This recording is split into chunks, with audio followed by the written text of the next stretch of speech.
Bonsoir tout le monde, bienvenue chez le Permacodeur.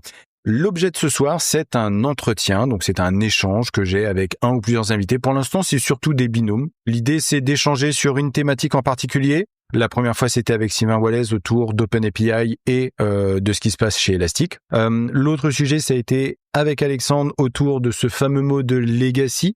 Et on a vu qu'on avait énormément de choses à raconter de ce point de vue-là. C'était vraiment trop cool.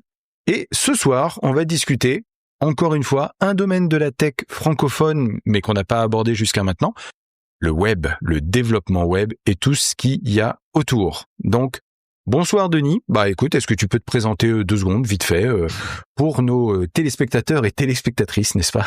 Bonsoir. Alors déjà, c'est pas cassé. Voilà. Déjà, c'est pas cassé. Il faut le dire. Et avant de me présenter, voilà, on va essayer de parler de web. C'est un sujet quand même hyper vaste, donc on va essayer de pas trop déborder, de pas trop digresser. Mais voilà. Du coup, moi je m'appelle Denis Souron. Ça fait à peu près 10 ans. Ouais, j'ai passé les 10 ans là que je bosse dans la tech. J'ai principalement fait des ESN pour le meilleur et pour le pire. Voilà. Ça m'a permis de voir pas mal de contextes différents, pas mal de pratiques différentes. Et voilà. Est-ce que j'ai besoin de rentrer un peu plus dans le détail? Non, on va probablement revenir sur d'autres expériences, ouais. Ouais, mais sinon j'ai un petit podcast aussi, on en parlera après. C'était ça surtout. Ouais, voilà. Bon, c'est podcast sans prétention, on a une centaine d'écoutes et tout ça, donc c'est vraiment cool. Et voilà, on le fait juste pour partager, pour le plaisir et tout ça. Donc comment qu'il s'appelle ton podcast, Denis? Ça s'appelle Front-End Chronicles. Il parle de front-end. Voilà. Aujourd'hui, on parlera de web. Je sais pas si on va parler beaucoup de back-end, mais en tout cas, le front-end, c'est important. Le gros de mon activité. Donc, ouais. Voilà. Je pense qu'on va mentionner. J'en profite en passant. C'est pas pour passer de la pommade, mais moi, j'adore Front-End Chronicles. J'ai pas beaucoup de podcasts qui sont dans mon appli. Maintenant, il y a le Permacodeur, n'est-ce pas? mais non. Front-End Chronicles, c'est des épisodes qui sont pas non plus trop longs. Alors, moi, je sais ce que c'est que d'essayer de faire court et je vois à quel point c'est compliqué. Donc, c'est une super chose que vous arriviez à tenir des formats d'une demi-heure. Ouais, c'est un peu ça en général. Et super intéressant. Moi, à chaque fois, j'apprends des trucs alors que c'est quand même aussi mon métier depuis un bout de temps. Donc, trop cool. C'était quoi le dernier épisode déjà? Alors, tu me poses une colle. J'ai pas révisé. Voilà. Pas de souci. Mais par contre, pour le RIB, c'est bien. Si, je me rappelle. C'était ESM et CommonJS. Excellent épisode. Est-ce qu'on peut passer en ESM? Et en vrai, on n'est pas loin. Hein. On n'est pas loin. Voilà. Yes. Et donc, du coup, ça, c'était un petit moment sponsor. Le RIB, c'est toujours 223 à la fin. Oui. Ouais. Avec grand plaisir. Non, alors, on plaisante, on a un ton un peu léger. C'est parce qu'avec Stéphane, on se connaît très bien depuis plusieurs années. Donc, voilà. Ne nous en voulez pas. On va quand même essayer d'être un minimum professionnel, mais voilà, on a un ton un peu léger parce que il faut savoir que c'est Denis en général qui me dit on se calme, Stéphane. Il est énervé ce soir. Non, mais ça va. Ouais, donc voilà, on va causer développement web. C'est un sujet qui est vaste et tu l'as mentionné toi-même. Comment ça s'appelle? Le front est quelque chose qui fait partie intégrante de ton quotidien. Mais il n'y a pas vraiment que le front finalement. Il y a le front, il y a le back, il y a des frontières qui sont un petit peu floues. Comment tu te positionnes toi un peu par rapport à tous ces sujets-là? Moi, je pense que c'est plutôt la mouvance au global qui va vers une séparation des choses et des expertises qui sont ciblées et le manque pas de recul mais de vision dans son ensemble en fait de la problématique. Et on a du front quelque part, mais le front, on peut aller d'un côté, aller chercher jusqu'à l'interface utilisateur, l'expérience utilisateur. Ça va loin. Là, on sort de la tech. Et après, si on va de l'autre côté, on se rapproche du back-end, mais entre les deux, il y a les API. Comment on fait une bonne API? Il y a des gens qui sont spécialisés dans le design d'API, et donc ils font ni du front ni du back, ils font des API. Voilà.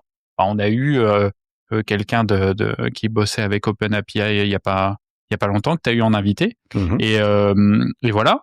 Après il y a le back-end et après il y a toutes les problématiques de stockage. Et toi, tu as commencé par le front pour ensuite aller progressivement vers le back ou alors l'inverse? Non. Moi j'ai commencé par je pense on doit être pas mal à avoir commencé par là.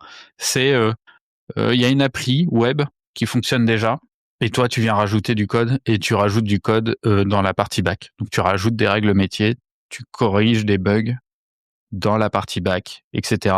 Et donc, en fait, tu as déjà ton framework, tu as déjà le langage, tu as tout qui est en place, tout qui est industrialisé. Et donc, du coup, toi, tu as des petites contributions, et donc, tu n'as pas besoin de savoir comment le tout fonctionne pour commencer à travailler. Moi, j'ai commencé dans ces domaines-là. Les ESN, elles font pas mal ça. Alors, ça dépend de la situation, évidemment, ça dépend du reste. Mais voilà, moi, j'ai commencé plutôt là-dedans. Mais ouais, mon point de vue sur le web, c'est que on sectorise, on spécifie, on fait des expertises, et il y a des choses bien, mais je crois que t'en parlais aussi, t'en parles, je crois, c'est dans ta conf. Alors, c'est pas du tout pour faire une pub là pour le coup de ta conf avec HTMX, mais le web, c'est une plateforme, et on perd cette vision d'ensemble, et du coup, on a des syndromes du style patate chaude. Oui, c'est le ça. front, ça marche pas. Ah ouais, mais la donnée, elle est pas bonne. Et puis le back qui fait, bah si, nous, on a nos tests end-to-end, ça marche. Et Nos tests d'API, ils marchent. toute la glu qu'il y a entre les deux. C'est ça, on se retrouve avec j'avais appelé ça de la soupe de JSON parce que voilà, j'aime bien troller. Mais c'est vrai que c'est un peu ça. La dernière fois que j'ai mis les mains dans un Zod pour établir le contrat entre un front et un back, etc., je me suis rendu compte mais en fait, de l'effort, parce que c'est pauvre, en fait, à la base, les moyens qu'on a pour vraiment typer ça correctement, comparé, et là, pour le coup, toutes les autres stacks, même en Java, etc., ça se passe quand même vachement mieux. Et tu regardes la pauvreté que c'est et les efforts énormes que tu dois faire pour ne serait-ce qu'arriver à typer correctement. Et je vais prendre l'exemple caractéristique, une date. Là, ça, c'est un carnage. Les dates, la gestion des dates à travers le JSON, puisque le format date n'existe pas en JSON, c'est un string. Tu te retrouves avec des trucs barrés. Donc, Tawan qui nous demande quand est-ce qu'on vient vers du SSR depuis un back-end qui certes templétise le front-end. Il y en a marre au canard du CSR avec du HTTP entre deux briques couplées. C'est vrai que la question se pose. La question se pose. Moi, je sais que j'ai commencé par du pur front pour le coup quand j'ai fait ma réorientation vers le web, et très rapidement, parce que comme avec les ERP, j'avais fait quand même déjà pas mal de back-end, mais du back-end à l'ancienne, AS400, etc. C'est venu assez rapidement. Et c'est vrai que l'un des premiers trucs qui m'avait frappé, c'était de me dire, ouais, en fait, et puis c'était l'émergence de Node.js à l'époque, 2015, enfin cette période-là, c'était le Far West, très honnêtement. Et donc, on a monté des trucs aujourd'hui, je pense que si on les regardait de près, on serait pas fiers, très honnêtement. Ah bah non. Mais après, ça nous a permis de grandir, et ça nous a permis de faire des choses. Moi, tu vois, il y a un gars je crois que c'est de l'équipe d'Angular qui parlait de ça, qui disait, en fait, les technos qu'on a aujourd'hui, elles sont là parce qu'en 2015, on avait AngularJS. Et AngularJS, il est là parce qu'on avait jQuery en 2010. Et qu'en fait, en gros, bon, t'as des doléances, mais c'est pas tant sur les doléances, c'est plutôt l'industrie, chaîne de valeur, etc. On construit de l'outillage, on résout des problèmes de manière un peu plus méta, c'est-à-dire comment je produis un front-end, par exemple. Oui. Et au fur et à mesure, en fait, on est meilleur avec le temps pour résoudre ces problèmes-là. Et donc, du coup, les choses d'avant, moi, je suis pas spécialement honteux. Tu vois, je regarderais pas mal des trucs du jQuery qui a 15 ans, parce que, des gens, petite blague, on est limité par notre époque, mais en plus de ça, c'est ces choses-là qui ont servi d'enabler à tout ce qu'il y a aujourd'hui.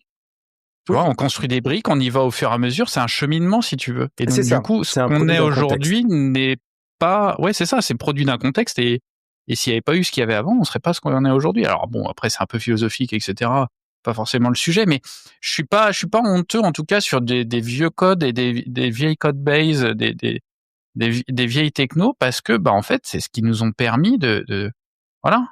Et il y a des gens qui ont commencé avec des cartes perforées, on rigole, des disques durs où il faut des camions pour les déplacer. Enfin bon, voilà.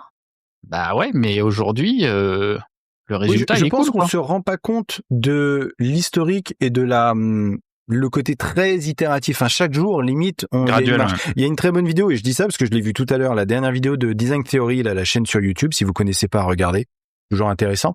Et il expliquait, en fait, le simple fait de faire une cuillère en plastique, à quel point c'est absolument faramineux en termes de technologie d'itération, ce qui nous paraît maintenant totalement évident et qui nous coûte rien du tout. Une cuillère en plastique, on la prend, on s'en sert, on la jette, ce qui est très dommage, mais enfin le sujet il tourne autour de ça. Et il dit mais vous rendez pas compte, et donc toute la vidéo c'est tout détaillé, toutes les étapes. Et je pense qu'il y a de ça aussi. C'est que on construit sur les épaules des géants. Il y a cette expression en anglais. Mais c'est carrément ça. Ouais, c'est ce que je cherchais comme expression justement. Ouais, c'est carrément ça. C'est exactement ça.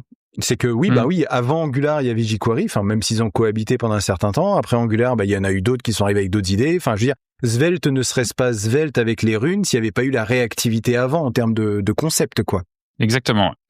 Mais pour en revenir à, tu vois, la question de base avec le web, où est-ce que j'en suis, tu vois, au bout de 10 ans, c'est, j'ai l'impression qu'on a oublié de se poser quelques questions fondamentales sur comment je veux que mon logiciel fonctionne sur la plateforme qui est le web. Et donc, est-ce que j'ai besoin d'un front-end à part et pas des pages avec du HTMX, par exemple?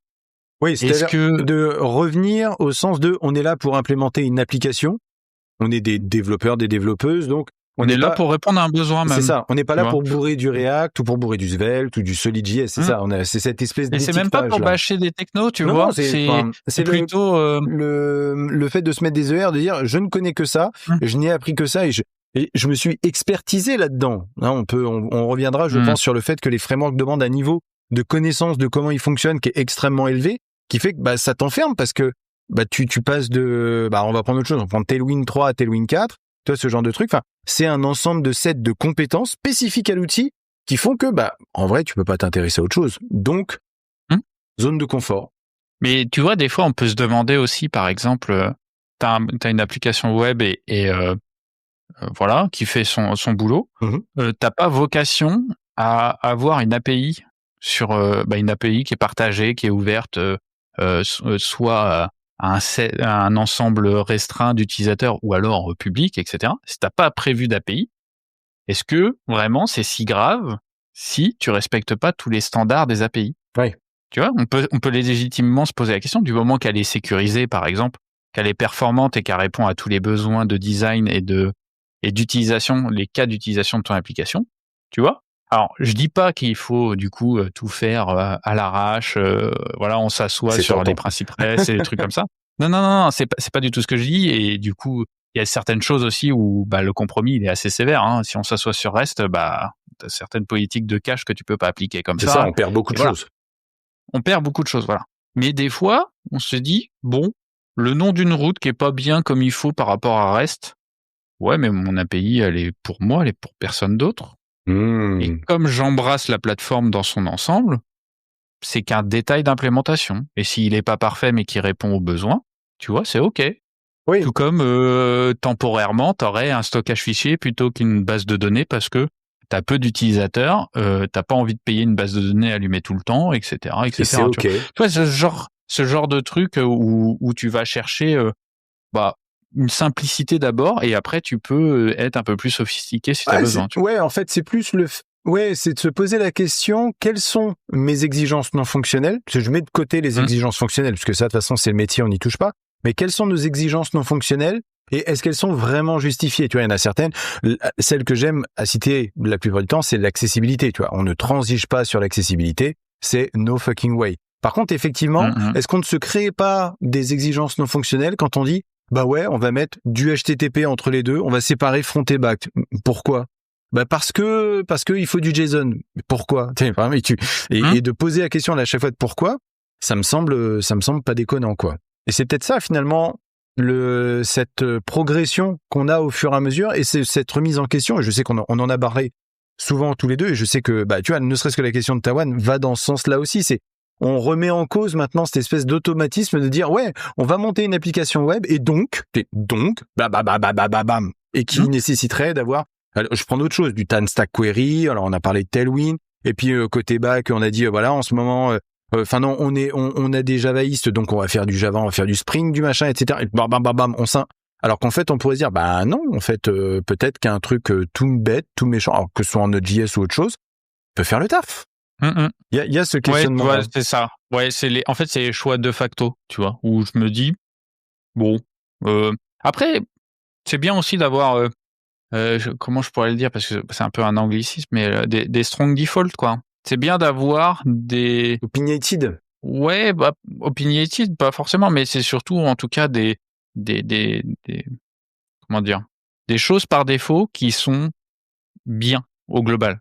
Pas parfaites, pas adéquates forcément à ce qu'on va faire, mais bien, tu vois. C'est si par défaut c'est on fait un front, un back, une API REST, on fait une base de données relationnelle, on fait ça avec de l'autoscaling, avec du backup, etc. Tu vois, déjà si dans la culture qui mange la stratégie, si dans la culture des devs, on a déjà une approche qui est de faire les choses proprement, on a déjà gagné beaucoup de choses. Tu vois, c'est ça aussi que je me dis dans l'autre sens, quoi. Ouais, non, effectivement. Bien faire l'avocat du diable. non, mais t'as raison, effectivement, il y a ça, et il y a l'écosystème. Je réagis, parce que Zetawan, si ton design system est en React, ça y est, t'es foutu. Oui, il y a aussi de ça, en fait. Il y a l'adhérence avec les autres équipes qui vont nudge dans un sens. J'ai discuté avec une freelance là qui fait du UI UX et voilà, du Figma et tous les outils qui tournent autour. Bah, c'est vrai que la tentation derrière, c'est de se dire ouais, si les choses sont déjà préformatées dans une techno donnée, ça va être tentant d'eux. Et moi, effectivement, je le sens sur pas mal de sujets, de contextes, de présentations et donc mais de pratiques en fait, tout bêtement.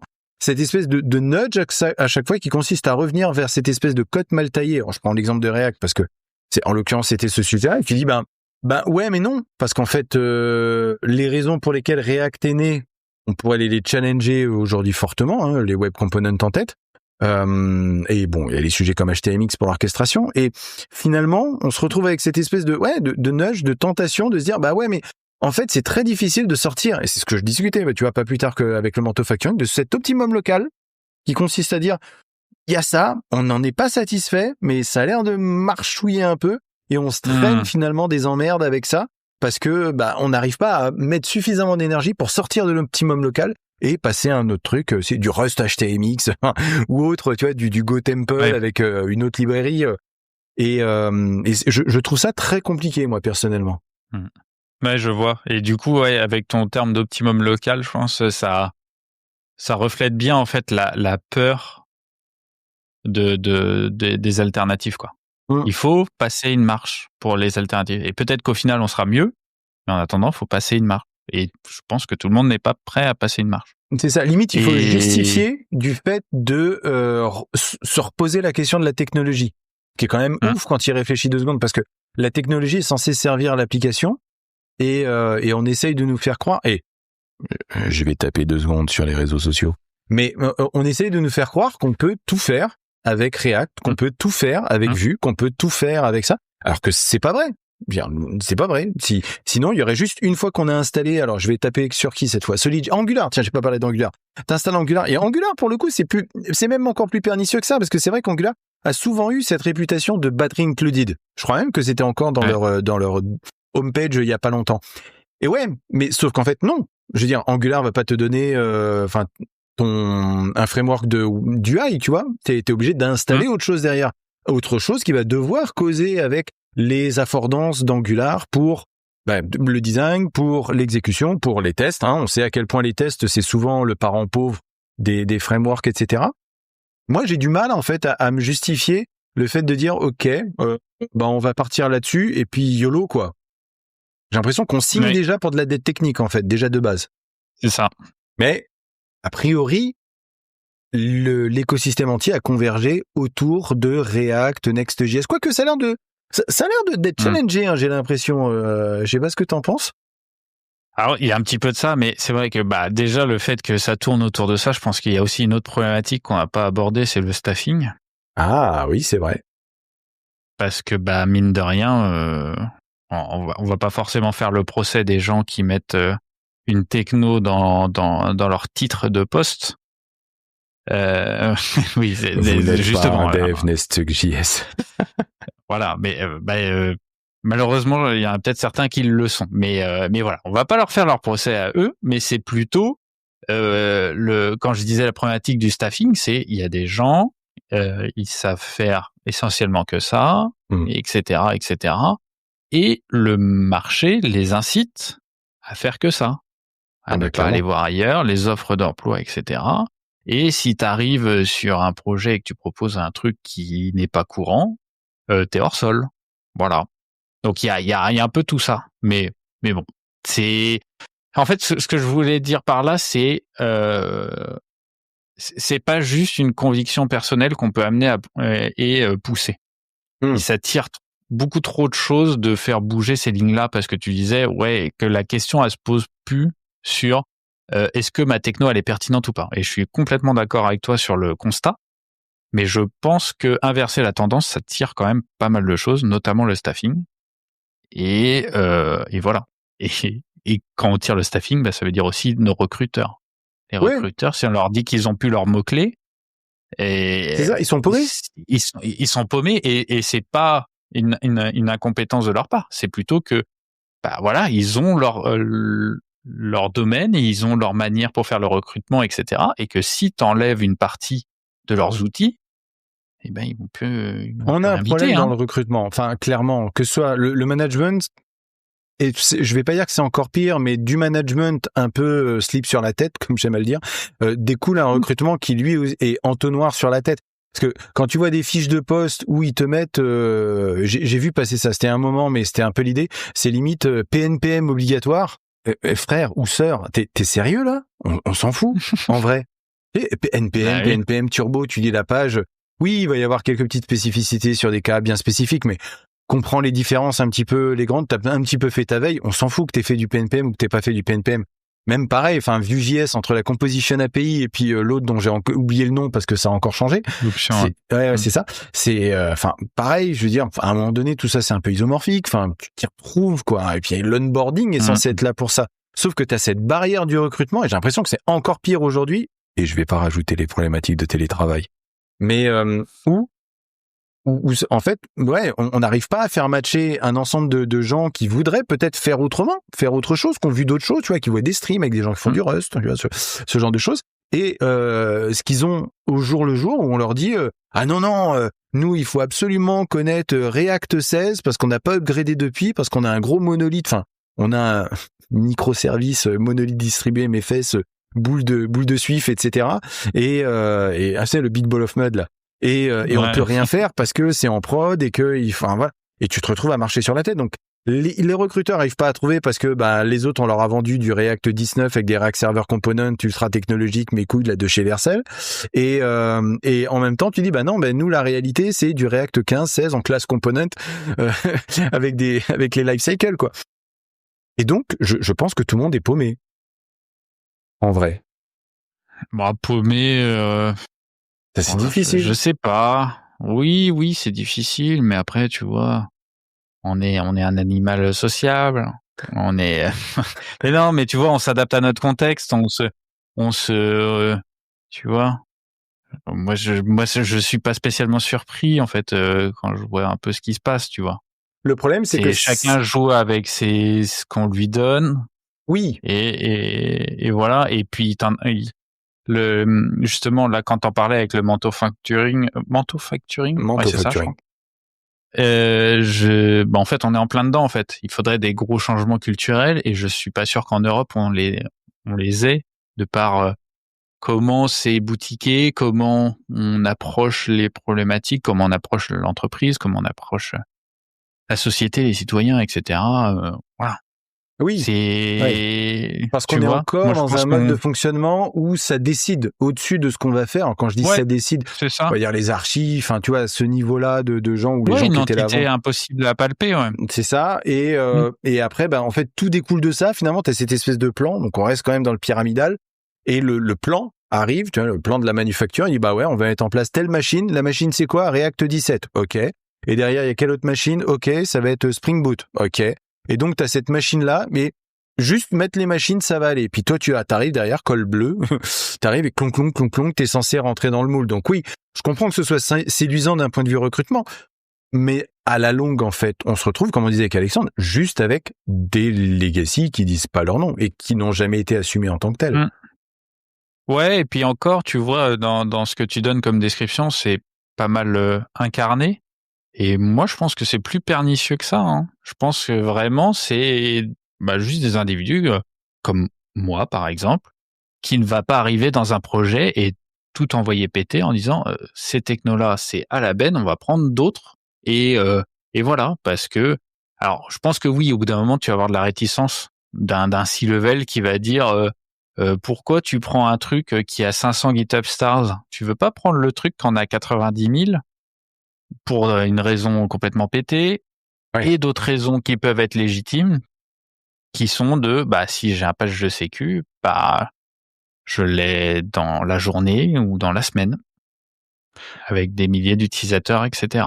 Voilà. Donc c'est aussi une gestion du risque et en France, les entreprises ont une aversion au risque, hein.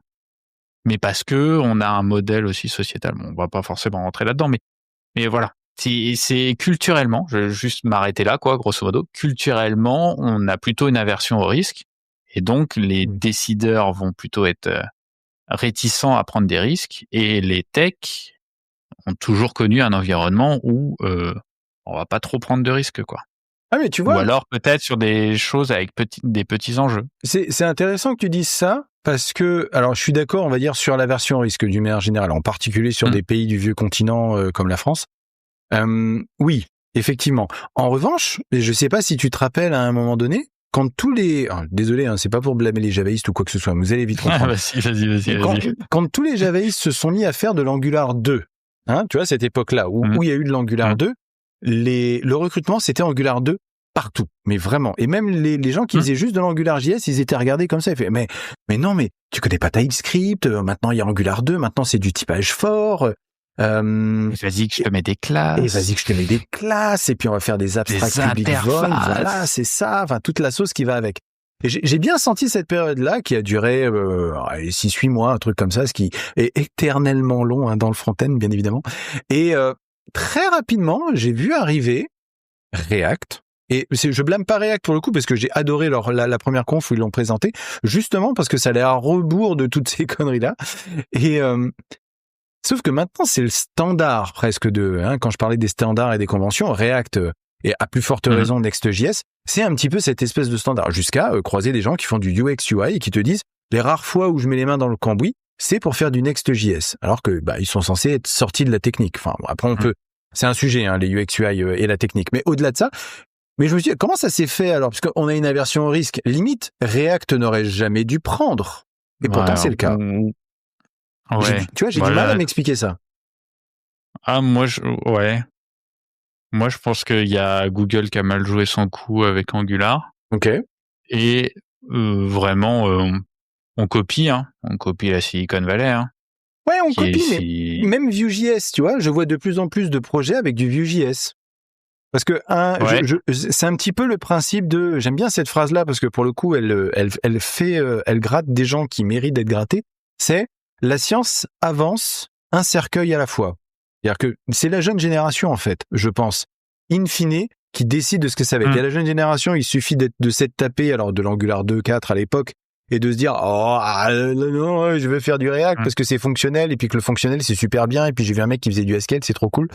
Et voilà, cette espèce de mimétisme là de la nouveauté et de l'innovation et qui vient aussi, enfin, React c'est Facebook à la base, donc il y a cet aspect là quoi.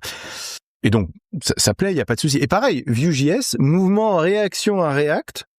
Et donc enfin voilà, cette espèce de considération que React c'est un peu, voilà, on en est à la VI 10 quelque chose, donc ça a déjà voilà, et puis tout le monde se fout de la gueule de UseEffect, etc.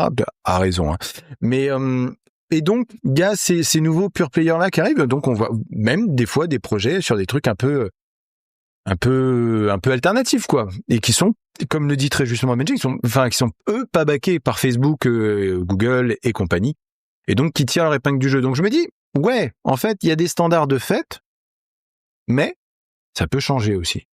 Donc des conventions. Ouais, ça peut changer, mais tu vois, quand tu refais un peu l'histoire, sur la partie Angular déjà, 2.4, etc., je pense qu'il y a de la dette émotionnelle. C'est-à-dire qu'il y a des gens qui pensaient qu'on pouvait migrer de l'un à l'autre facilement, que ça allait bien se passer, etc., alors qu'Angular, justement, il change une partie du paradigme et de l'approche. En fait, derrière, c'est la même chose en Angular. Hein. T'as des sélecteurs et t'appliques un comportement sur une vue. Oui, fondamentalement, ça n'a pas changé. C'est la même chose. Voilà. Et puis après, t'as des fonctions pour rendre des templates, etc., etc. Mais ça résout le même problème que React, au moins sur la partie HTML quoi. Mais pas tout à fait de la même manière. C'est ça. Mais voilà, in fine, c'est pareil. C'est pour ça qu'ils ont repris le concept de directive et tout ça. Par contre, la manière de coder est complètement différente. Et puis les contrôleurs, etc. Là, maintenant, on parle de composants, etc.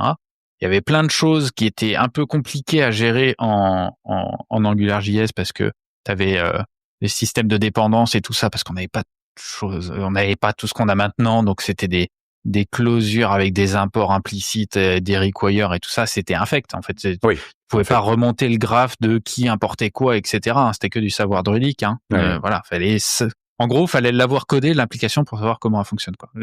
J'exagère un peu quoi. Mais je pense qu'il y a beaucoup de dette émotionnelle là-dessus, sur le fait que AngularJS à Angular 2, c'était difficilement concevable. Du coup, je pense que il y a eu une recherche un peu d'alternatives. Et Vue.js, tu vois, t'as vu des projets Vue.js, mais je peux t'assurer qu'avant 2020, Vue.js, on en entendait parler, il y avait des confs, il y avait plein de trucs intéressants, mais les projets étaient frileux à aller dessus. Ils disaient non, c'est juste fait par Evanue, un Gus, on le connaît pas trop. Ça, c'est un random. Oui, c'est pas alors Google, ok, c'est avant, pas Facebook. ouais, c'est ça. Avant, il a été dans la core team, voilà, AngularJS, machin et tout.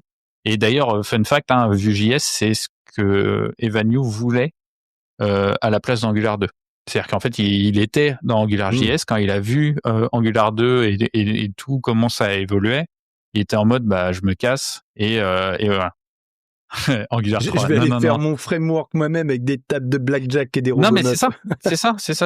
Et ça a commencé un peu comme ça, Vue.js. Et du coup, mine de rien, Vue.js, c'est un peu, même s'il y avait pas mal de backers, qui injectaient des fonds, et des devs, etc. Il y avait pas mal de monde sur Vue.js. Au début, il y avait vraiment pas beaucoup de monde. Et les projets, ils étaient frileux, C'était les petits projets, ceux où il n'y a pas forcément beaucoup de budget, tu vois. Les petites équipes, vous avez 2-3 devs, mettez ça, parce que, en plus, la promesse de Vue.js, c'était, vous pouvez le brancher sur une appli qui marche déjà. Vous pouvez le mettre à la place d'un jQuery, par exemple. Yes. Mais ouais, je pense qu'on peut témoigner du fait que c'était quand même très rigide avant, et je pense que les stacks étaient très homogènes avant. Enfin, moi, j'ai fait du Java avec des JSP, etc. Là, et aujourd'hui, on transitionne d'une manière générale vers plus de diversité. Ça, c'est plutôt cool, même d'une manière générale. Et effectivement, on se repose des questions. Tu vois, il y a des choses que font Svelte, même Angular et React. D'ailleurs, ils se posent des questions et très légitimement. Ça, c'est cool. Mais oui, je pense qu'on regravite. Et effectivement, quand on voit des libres comme HTMX qui sont faites par un PO au fin fond du Montana, là, sur son bison, tu te dis, un truc comme ça qui est aussi évident, et moi je sais que j'ai dû la donner 8 fois à ma conf sur HTMX, et j'en ai parlé rapidement avec Horacio Gonzalez qui lui avait aussi donné sa conf sur HTMX, et pareil en fait, les retours à chaque fois c'est des gens qui reviennent et puis qui disent mais on a le droit de faire ça, ça a le droit d'être aussi simple à chaque fois. Le constat était lapidaire. Il y a que les gens qui étaient vraiment totalement matrixés par un React, des trucs comme ça, qui étaient full fronteux pour le coup, et qui dans une version un peu perverse, essaye de recoloniser le back, comme ça, à partir du front. C'est le gros reproche que je fais à Next.js d'une manière générale. C'est de vraiment aller contre le courant et d'être all-in dans le délire. Moi, ça y est, j'ai compris avec Node.js, ça y est, j'ai vu la lumière, je me suis dit non, il faut pas faire ça, monsieur. Enfin, c'est très très rare que ça vaille le coup, quoi. Et justement, par rapport aux différentes itérations, je me dis, moi j'apprécie le fait que, en termes de progression, quelque chose comme HTMX devienne limite évident, t'es self-evident en soi. Ouais, mais tu vois, d'un autre côté, tu vois le pari des SPA, donc sans rentrer dans le délire de SSR, de edge computing et de toute la sauce qu'on a eu le droit. On a eu le droit à Next, mais on a eu le droit aussi côté Vue avec Nuxt, on a eu le droit aussi avec un peu tout le monde, mais le pari des SPA, moi je le trouvais vraiment cool, C'est-à-dire t'as une application, mais t'as une partie qui est chez toi, et puis t'as des données sur une application métier, t'as des données un peu de référentiel ou des choses comme ça qui sont déjà chargées, et donc du coup quand tu navigues de vue en vue, déjà tu recharges pas une page entière. HTMX on peut le faire aussi, mais à l'époque où on faisait des SPA au début, c'était laborieux. C'est ça le truc. Et le pari était cool, quoi. C'est-à-dire que tu recharges pas toutes tes données, tu recharges pas ta page, et en fait tu bouges juste 2-3 blocs, 2-3 divs, etc. Mais après, se poser la question de est-ce qu'on en a besoin? Pas forcément. Et moi, là où j'en veux beaucoup, c'est pas les SPA en tant que tels, c'est certains monstres en fait qui sont devenus, quoi. Genre React c'en est un, mais Next c'est encore pire, parce que en fait moi à chaque fois sur le front, on peut avoir des problématiques complexes à résoudre, pas de sujet, de réactivité, mais ouais, d'interaction, c'est ça, d'interaction, sans même parler de réactivité. Voilà. C'est ça. Et tout ça, pas de souci. Mais il y a des moments, je reprends tout et je mets d'un côté, ça c'est ma vue, voilà, elle est là. Ça c'est mon API. Pourquoi entre les deux, j'ai une telle quantité de bazar?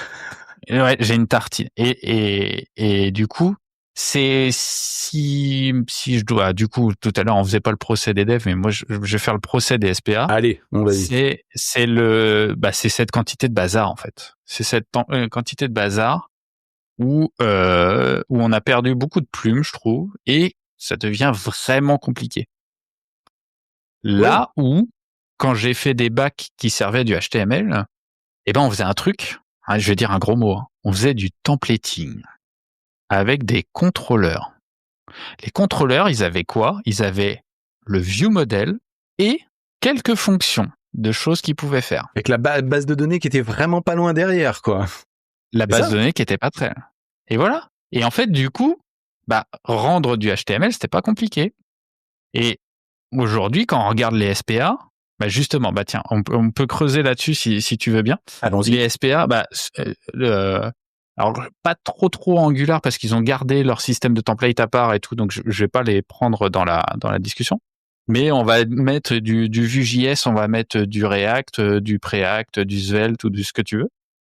La plupart maintenant c'est des fonctions. Les composants sont des fonctions. Il y a des fonctions partout. Il y a des hooks, il y a des machins, il y a des trucs partout. Avec les fonctions, les gens sont un peu malades. Ils ont un peu trop lu fort Clean Code. Il est derrière, hein, je le sors pas, mais ils l'ont un peu lu trop fort et ils ont lu que les fonctions, ça doit pas faire plus de 7 lignes. Attends, je vais chercher ma robe de salle de bain pour faire mon Uncle Bob rant. Non, mais voilà, faut pas que ça fasse plus trop de lignes, faut pas que ça fasse trop de choses à la fois, faut pas que faut pas que ça, faut pas qu'il y ait trop d'indentation, etc. Et c'est des concepts qui sont sains au global, c'est-à-dire que si tu as le choix, globalement, on va préférer découper en petites choses facilement testables, voilà, dans lequel il y avait Mark Seaman qui faisait un article aussi, qui a fait un bouquin qui s'appelle Chloé mentionné exactement, le code qui tient dans votre tête. Oui, excellent ce livre. Et du coup, mine de rien, faire des petites fonctions, ça aide à avoir des choses qui restent dans ta tête. Voilà. Oui, il y a plein de vertus à tout ça. Le seul problème, c'est que les SPA, c'est des fonctions, donc on met des fonctions partout, et donc on découpe les trucs, et puis les hooks. Là, le hook, il fait 30 lignes, c'est inadmissible. Laissez-moi découper ce hook en 5 hooks qui font tous 6 lignes et qui sont importés et réexportés. Et voilà, et je découpe en tout. Et en fait, on arrive à une tambouille où on a énormément de choses découplées, ok, et découpées, mais sauf que on a perdu une certaine forme de cohésion. En fait, on sait pas comment tout ce bazar-là fonctionne. De traçabilité. Ouais, c'est ça. Et un truc que je trouvais très très sain quand tu fais un back-end avec, là je vois du handlebar dans le chat, mais tu faisais un back-end avec du handlebar, t'as un template. Ton template, peut-être qu'il fait 100 lignes. Ouais, le HTML c'est verbeux. C'est un de ses défauts peut-être, j'en sais rien. Mais en tout cas, le HTML c'est verbeux. Et donc du coup, des fois, quand t'as des morceaux de page, avant t'avais un handlebar qui gérait 100 lignes de HTML, parce que c'était un formulaire avec des champs, des balises d'erreur et des choses comme ça. Mais tu avais un contrôleur derrière avec ta gestion de ton formulaire et tout bien. Et maintenant, quand tu as une SPA et que tu as un formulaire, tu as 30 composants et 20 hooks. Et tu vas avoir des dépendances externes parce que tu as la flemme quand même de faire un gestionnaire de formulaire. Donc, tu vas utiliser React Hook Form ou un truc comme ça. Ou Formly, ou peu importe, on s'en fiche. Et tu vas découper en hook, tu vas découper tous tes trucs. Et tester, du coup, en fait, infernal, ces trucs-là. Tu perds toute cette cohésion. Et tu vois, moi, c'est un truc qui m'avait fait... Sur le coup, ça m'avait fait mal au cœur, mais j'étais tombé c'était il y a 3 ans de ça. J'étais sur une mission où on faisait un peu d'Angular, etc. Voilà, un endroit où on a un formulaire avec des étapes. Donc, un formulaire à plusieurs étapes. Donc, étape 1, formulaire. Tu fais suivant. Ça soumet, mais ça soumet pas le formulaire. C'est-à-dire que ton étape, elle doit être valide, mais c'est pas une vraie soumission de formulaire complète. Voilà. Étape 2, étape 3. La partie en Angular a été découpée en plein de composants parce que, en plus, tu fais des composants de UI qui sont réutilisables et qui sont agnostiques. Et derrière, tu branches. Parce que tu as lu un article qui disait qu'il fallait faire des composants agnostiques, typiquement. Mais voilà, c'est ça. Et après, du coup, et tu branches la logique qui permet de contrôler les formulaires en Angular comme ça. Et puis, tu découvres. Et puis après, tu as tes steps, etc. Et tu te retrouves avec, sans déconner, il y avait 15 ou 20 composants. Et il y avait 3 ou 4 services Angular, plus de la gestion d'état. Et voilà. Et là où ça m'a vraiment fait mal, c'est que à côté de ça, en fait, on avait un front qui était pratique parce que, en gros, c'était pas nous qui gérait, on avait un reverse proxy qui nous renvoyait vers les bons fronts. Et donc, on avait un vieux front, un legacy, un petit mot-clé, qui lui était en AngularJS. Tout le code n'était pas encore supprimé. Notamment ce formulaire en 3 étapes. Quand j'ai vu la tronche du formulaire, c'était 3 composants. Formulaire étape 1, formulaire étape 2, formulaire étape 3. Donc 3 contrôleurs, 3 templates et un service qui s'appelait multi-step form service, un truc comme ça. Yes. Et le contrôleur, il faisait chaque contrôleur, il faisait 800 lignes, mais tout était limpide et tout était au même endroit et on comprenait tout. Et là, j'ai regardé sur Git et j'ai vu, waouh, ça a 8 ans. Et là, ça m'a fait mal.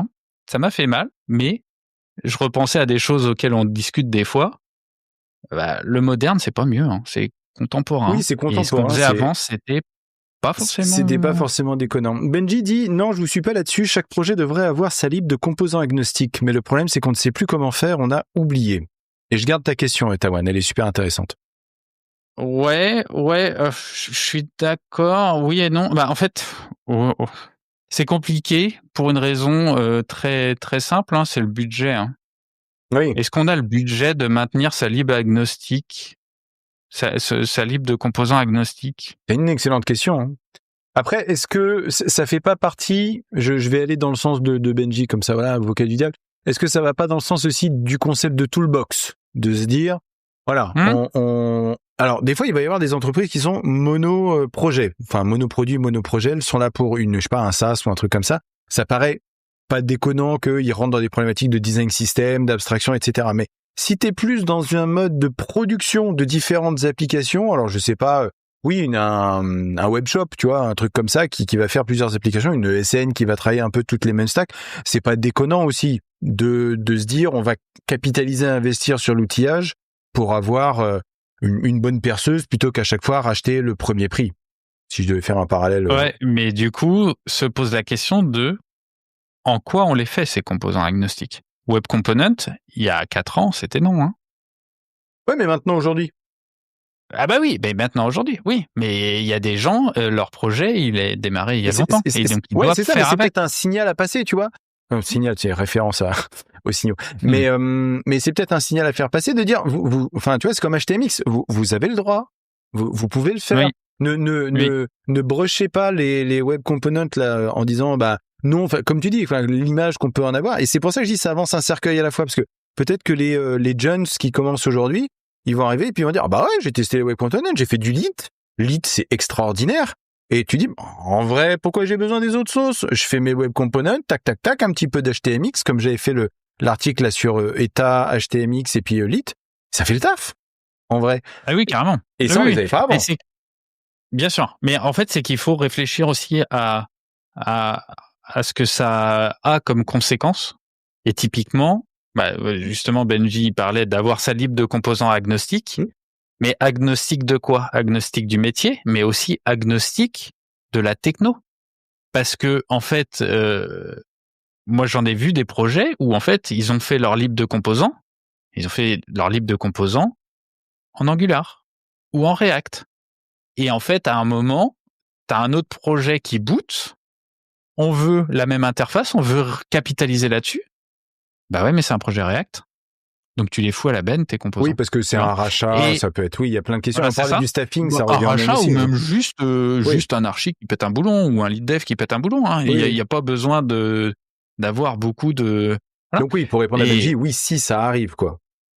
Bah ouais, c'est ça. Et qu'en fait, avoir des composants agnostiques d'interface, c'est coûteux à maintenir. Bah ça a un coût, quoi. Oui, voilà, c'est ça. Non nul. Ça a un coût. Il faut qu'on soit clair sur les coûts que ça a et il faut éventuellement être prêt. La question de Tawan était intéressante. Il demandait, est-ce qu'on peut faire une archi hexagonale dans une SPA? Genre le domaine, c'est Navigation Rendering et tes adapteurs outbound tapent dans le back-end.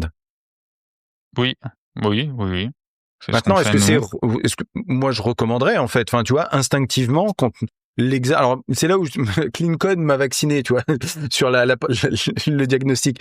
C'est-à-dire ouais, c'est une bonne idée d'une manière générale d'avoir des découpages. Maintenant, encore une fois, ça a un coût. Là, plutôt que d'avoir c'est toujours le truc. Le spaghetti qu'on voit, je pense à la conf sur Factorio. Allez la voir si vous allez au DFS Nantes, hein, la conf sur Factorio, vous allez kiffer votre race. Mais c'est ça en fait, c'est que t'as ton gros spaghetti, etc. Mais it motherfucking works, quoi. C'est un peu ce que disait Benji aussi. C'est à un moment donné, t'es pas non plus sur 350 frameworks, etc. Si ça marche et que ça délivre de la valeur, il y a pas forcément à se prendre le cul de se dire je vais refaire ça avec du Lit ou etc. ou du HTMX for that matter.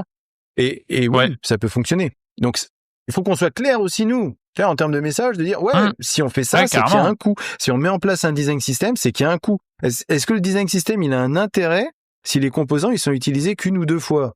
Pas forcément. J'ai même envie de dire pas du tout. En tout cas, c'est des choses qui doivent être, tu vois, partagées un peu avec tout le monde.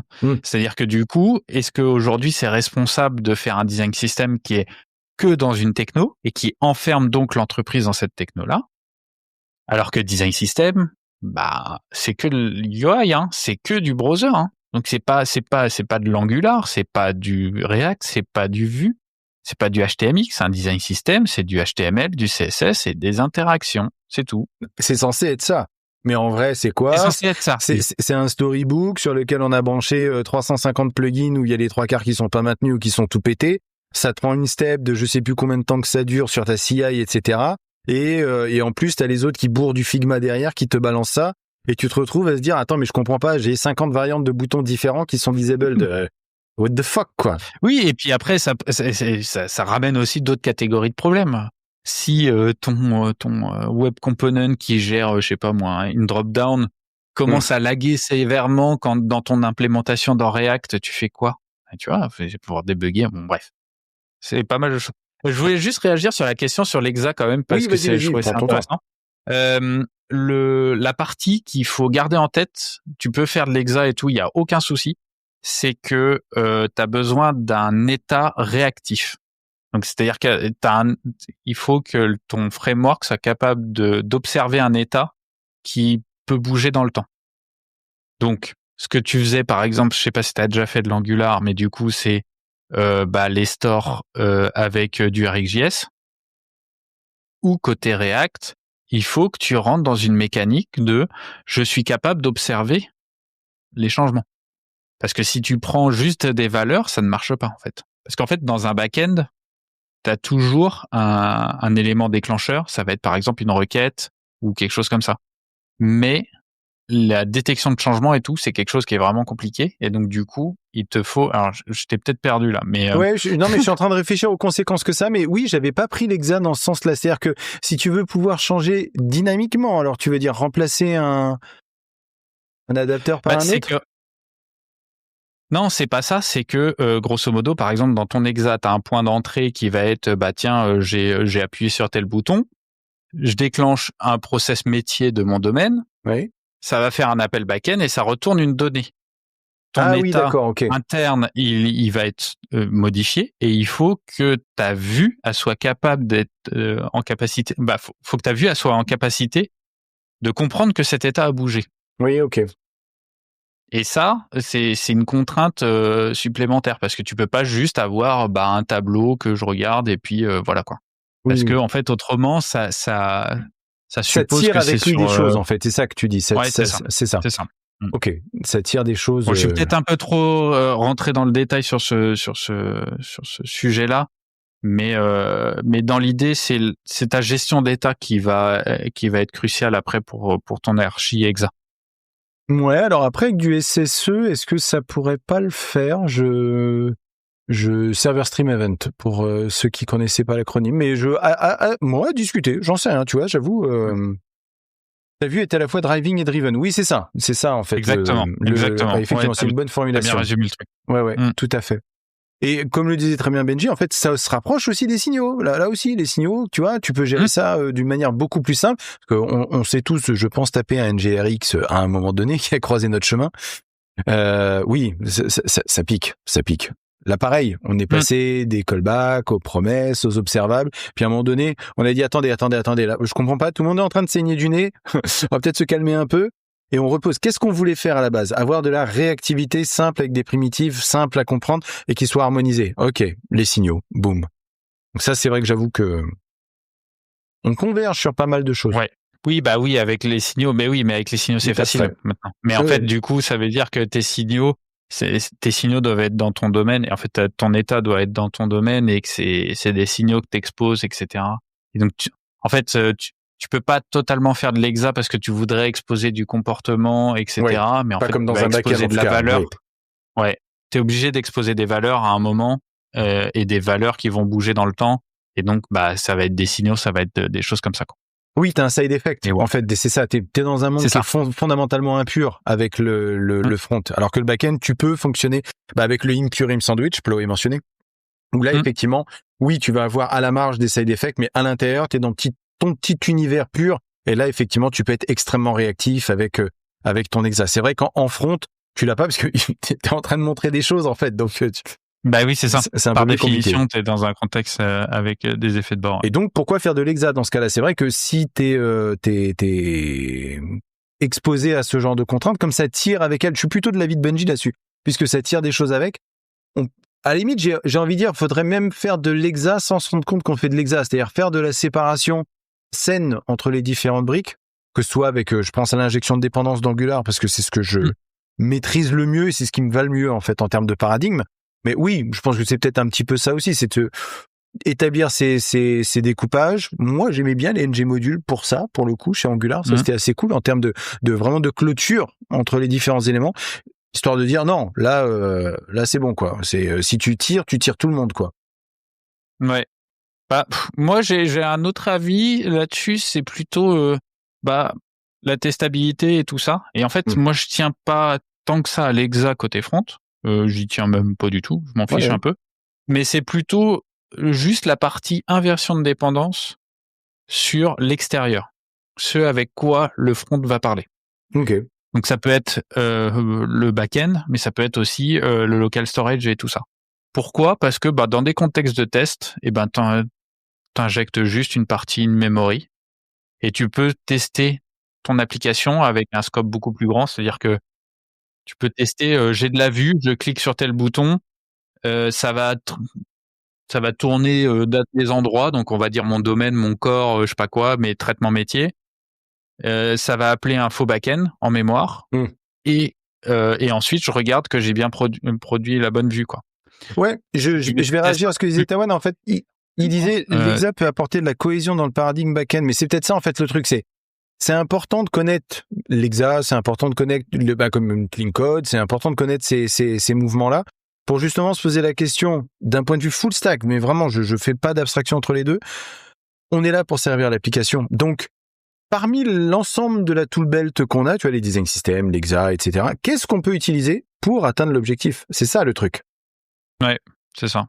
Et déjà, tant qu'on fait de l'inversion de dépendance avec le back-end, c'est déjà bien. Oui. Parce qu'en fait, à n'importe quel moment, on peut remplacer par des du in-memory. Et l'avantage, c'est que tu peux faire une démo sans back-end. Puis moi, j'en viens toujours à la testabilité. Hein. Oui, c'est ça. TDD, on va dire en end-to-end, TDD en intégration, ce que vous voulez, etc. Mais à un moment donné, il faut que ce soit test first, sinon laisse tomber, quoi. Blast qui nous dit, ah ouais, moi je fais l'inversion entre la partie data et domaine, plus entre domaine et view. Oui. Ouais, moi je suis plutôt d'accord. Parce qu'en fait, entre domaine et view, au final, c'est un peu de la tambouille de ta SPA. Et j'ai envie de dire, pas méchamment, mais on s'en fiche un peu de ce qui se passe. Ce qui nous intéresse, c'est que on a la vue qui réagit, etc. Et voilà. On aime bien découpler la partie vraiment template HTML du comportement. Voilà, dans Angular, on nous a cassé les pompes de mettre toute la logique dans des services, etc. C'est pas mauvais en soi, hein, mais du coup, encore une fois, tu vois, on sépare les choses, on se spécialise, et donc les choses individuellement sont peut-être bien, mais à des fois, on perd la vision d'ensemble. Et on parlait de testabilité, il y a très souvent des fronts qui sont infects à tester, parce que justement, c'est des sommes de petits trucs qui font des choses dans leur coin, et dans l'ensemble, tu as envie de tester une page en disant, tiens, là, tiens, je vais donner un petit exemple qui va parler à Benji. T'es sur une page produit, tu fais ajouter au panier, tu veux vérifier qu'il y a une petite gommette sur le header, sur le petit panier, qui dit j'ai rajouté un item dans le panier, ouais. Voilà, et t'as des fronts, c'est une purge de tester ça. Pourquoi ? Parce que en fait, il faut que tu tires toute l'application dans ton contexte de test. Alors que toi, t'es en mode, en fait, moi j'ai une vue, je moque mes données, et normalement, je suis censé pouvoir le faire. Et puis en plus, j'ai un framework qui génère du HTML, donc du coup, j'ai même pas besoin de browser normalement, je pourrais le faire en headless. Oui, c'est vrai, en headless, oui. C'est-à-dire, je fais ma vue en headless, je clique sur ajouter au panier, derrière, ça fait toute la tambouille que ça veut, le back-end, il dit juste, ça a bien fonctionné, et derrière, je vérifie que dans ma vue, j'ai bien fait +1 sur mon compteur de panier. Ouais, et il y a plein de fronts où c'est une purge de faire ça, tu vois. Et du coup, justement, l'exa, c'est peut-être un peu trop, mais ne serait-ce que inverser certaines dépendances, ça nous aiderait. Côté front, on aime bien la bidouille, hein. On aime bien la bidouille côté front. Ah oui, en fait c'est ça, on aime bien la bidouille, et je pense que après ça dépend si ton front, pour paraphraser ce que disait Benji, si ton front il est anémique ou pas. Si ton front il est chargé de logique métier, c'est pas la même chose que si t'as un front qui est anémique et qui fait que de transformer le... Après, si t'as un front qui fait que de transformer le JSON du backend en HTML, j'ai envie de dire pourquoi le backend balance pas directement le HTML. Il y a cette question-là aussi, hein. Mais oui, je vois bien effectivement ce que ça peut recouvrir, ouais. Ouais, non, ça change beaucoup, hein. Ça change beaucoup. Moi, je pense que ça change dans le bon sens, parce que, voilà, on se prend davantage moins tête. On a des chemins de détour, tu vois, on parlait des myriades de use effects, de machin, les use memo et tout, puis t'es limite obligé d'utiliser des extensions dans ton Chrome DevTools pour être capable de voir la sauce, le machin, la réactivité derrière. Maintenant, c'est quand même vachement plus simple, tous ces sujets-là, et encore une fois, on s'enlève de la complexité systémique en passant à autre chose. Alors, oui, mais non, sur un aspect quand même, je trouve, où globalement, ça redevient complexe de faire du front. Alors, il y a la complexité inhérente, tu vois, HTML, JS, etc. Mais tu vois, quand on a commencé à faire des SPA, fallait dompter un peu le React, le Angular, etc. Sur les premières versions. Mais t'avais le tooling n'était pas forcément mature, mais t'avais quand même une gestion qui était quand même assez simple du truc, où c'est j'ai des fichiers statiques que je build et je dépose ça sur un CDN et ça marche. Ok. Et voilà. Et pour tester, je peux lancer un serveur de développement local et je suis même pas obligé d'avoir le vrai back-end. Je peux avoir un serveur de mock et voilà. Et j'ai des conditions qui sont isoprod ou presque. Et juste mon serveur de dev, la seule différence qu'il a, c'est que il fait du hot reload. Donc dès que tu as un changement de fichier, il te rafraîchit ta page, voilà. Et donc ça, c'est le contexte qui était vraiment simple. Moi je trouve, tu vois, il y a entre 7 et 10 ans, je trouvais que c'était simple. Et maintenant, ils aiment bien. Bon, je pense que Vercel a sa part de culpabilité là-dedans. Mais on va te dire, maintenant, faut faire du SSR. Bah ouais, mais pourquoi vous avez utilisé des SPA pour faire du business critique qui a besoin de SEO? Voilà. C'est ça, c'est Ensuite, CNFR qu'on faut se faire rajoute, quoi. Ouais, c'est ça. Ensuite, faut faire du edge computing et puis du local first et du je sais pas quoi. Et puis après, faut regarder tout ce qui est PWA et puis regarder est-ce que ça marche en offline et machin. Et qui du s'en coup, sert, t'es en en fait? mode, mais oui. Et puis après, une fois que t'as fait ton SSR, on rigole, hein. L'hydratation entre ton serveur qui a un contexte et ton browser qui en a un autre, et puis ça se trouve tes appels back-end ils vont pas renvoyer la même valeur, donc l'hydratation elle te dit merci. Et tu vois, ça devient un enfer, alors qu'avant c'était un petit truc. Je dis pas c'était mieux avant, mais je pense qu'il y a une phase de simplification. Et là, on est dans une phase plutôt de recomplexification de ce truc-là. Et je pense, c'est pour ça aussi que HTMX, il est un peu salvateur, c'est que les histoires d'hydratation, c'est terminé, quoi. Terminé. Oui. Tu vois, pour être vulgaire, j'en ai rien à faire de toutes ces histoires. Je m'en fous. Je veux du HTML, C'est du ça, je veux CSS et du servir du JS. HTML, voilà. On a des interactions, il y a de l'Ajax, et puis roule, quoi. Et puis voilà. Et ça veut pas dire que tout est acheté, hein, bien au contraire. Mais il y a tous les projets, bah voilà, comme dit Benji, tous les projets n'ont pas besoin de ça. Bah ouais, mais nous, Benji, on a surtout connu des projets Angular. Il y a aussi des projets Next, et ça vient avec, et ça vient avec la rente, la petite rente de Vercel, et tout ça. Et du coup, les gens deviennent zinzin. Quoi. Et du coup, quand tu regardes aussi les serveurs components de React, où c'est en fait des choses qui sont précalculées côté serveur, mais en fait c'est pas réellement côté serveur. En fait, c'est juste des fonctions qui sont précalculées, pas forcément par un serveur. Mais voilà. Et puis dans ton code, t'as du use client, use server, mais on comprend plus rien en fait avec ce truc-là, tu vois. Enfin, on comprend plus rien. Si, il faut s'énerver 3 heures sur la doc et puis après tu comprends. Ouais, mais c'est ça. Les gens câblent en fait avec cette vision. J'ai beaucoup aimé un troll que j'ai vu aujourd'hui qui disait il considère que t'es même plus capable de faire un set intervalle, il faut que tu passes par le use intervalle. Ça, c'est ce genre de choses. Et c'est vrai que ça câble, quoi. Ça et câble. du coup c'est il y a des choses bien, des choses qu'on peut faire de mieux en mieux et tout ça, des trucs vraiment sympas. Mais t'as d'autres choses où je suis en mode calmez-vous, en fait, il y a pas besoin que ce soit aussi compliqué, il y a pas besoin de voilà. Puis comme tu disais dans la conf HTMX, hein, tout ce bazar là pour que quand tu ouvres LinkedIn, t'as des loaders partout. En fait, il y a la théorie et la pratique, et c'est ça qui me gonfle, parce que tu vois, par exemple, je prends le contre-argument de Benji sur la latence réseau.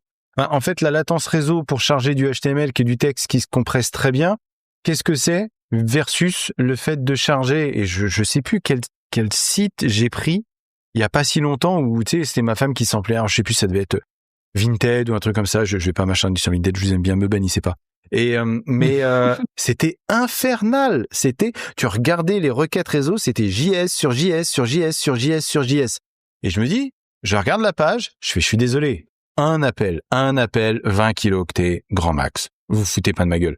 Donc le problème c'est ça, il y a la théorie de ce que ça met et de ce que le framework met en avant, et puis après il y a la pratique de comment c'est utilisé par les nous, je vais me mettre dans le tas, parce que nous aussi ça nous est arrivé de rajouter notre petite crotte par-dessus une montagne de crottes, et puis de dire vas-y YOLO, de toute façon je sors du projet dans 2 mois, ce genre de choses.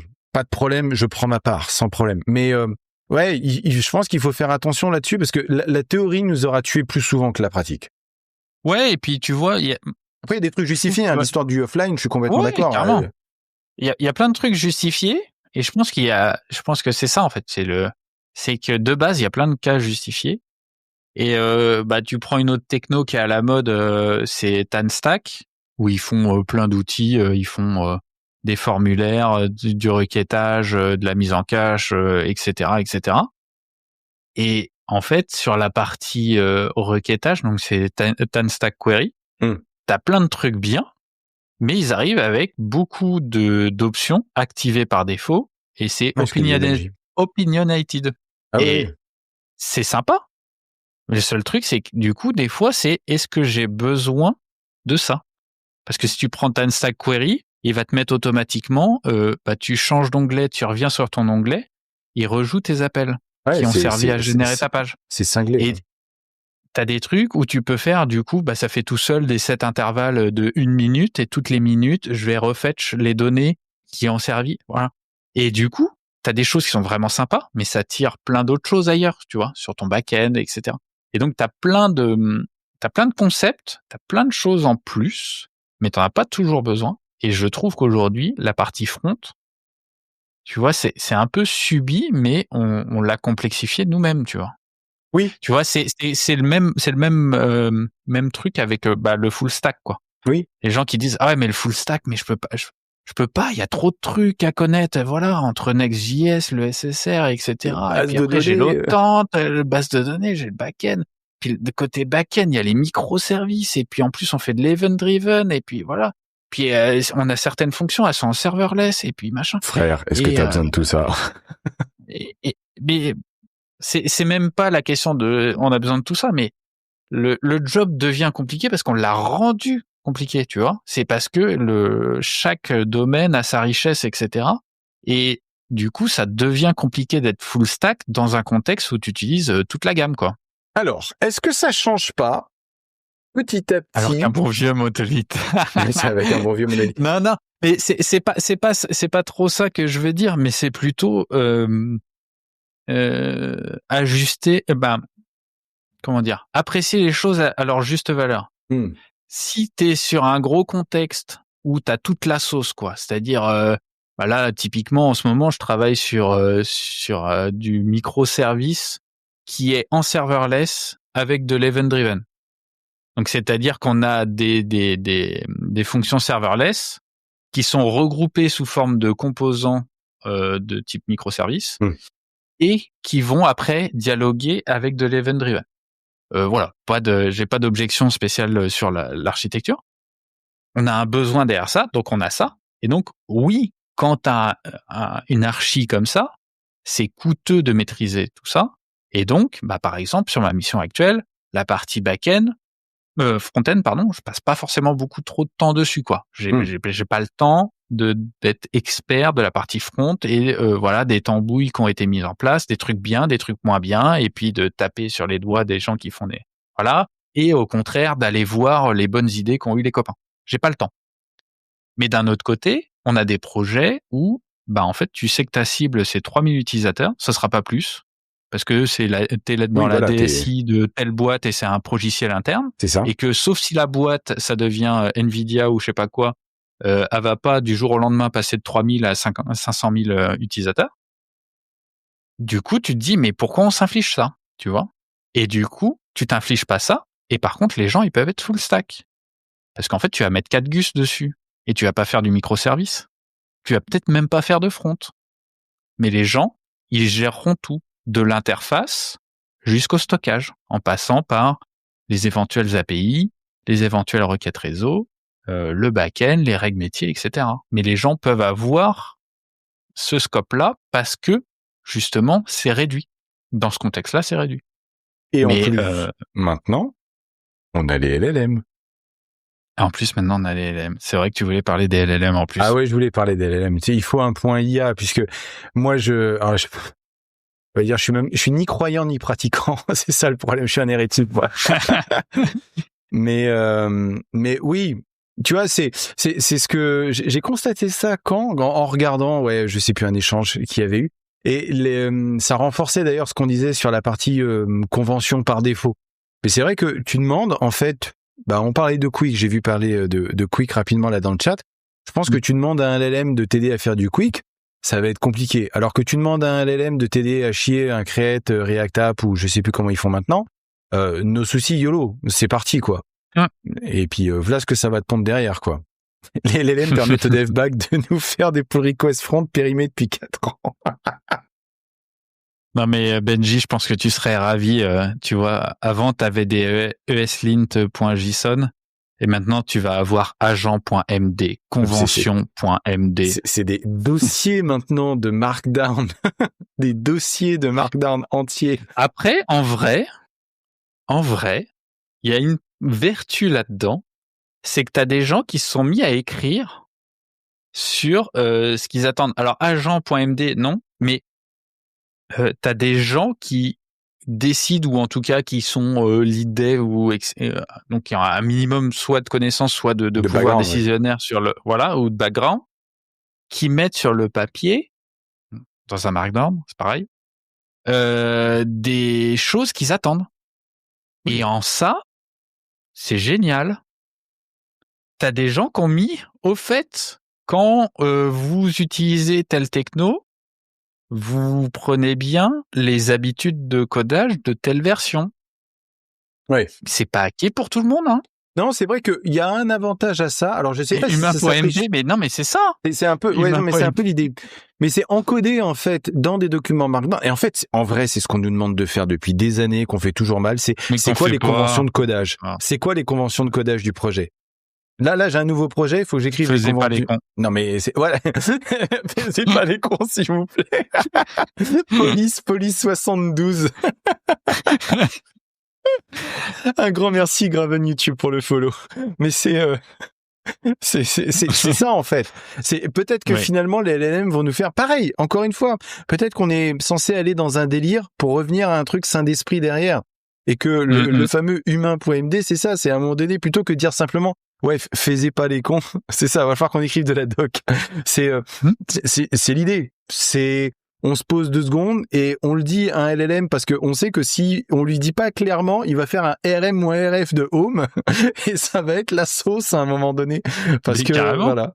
Peut-être que c'est ça. Ce qui est rigolo aussi, c'est que ça soulève des points intéressants d'un point de vue humain aussi.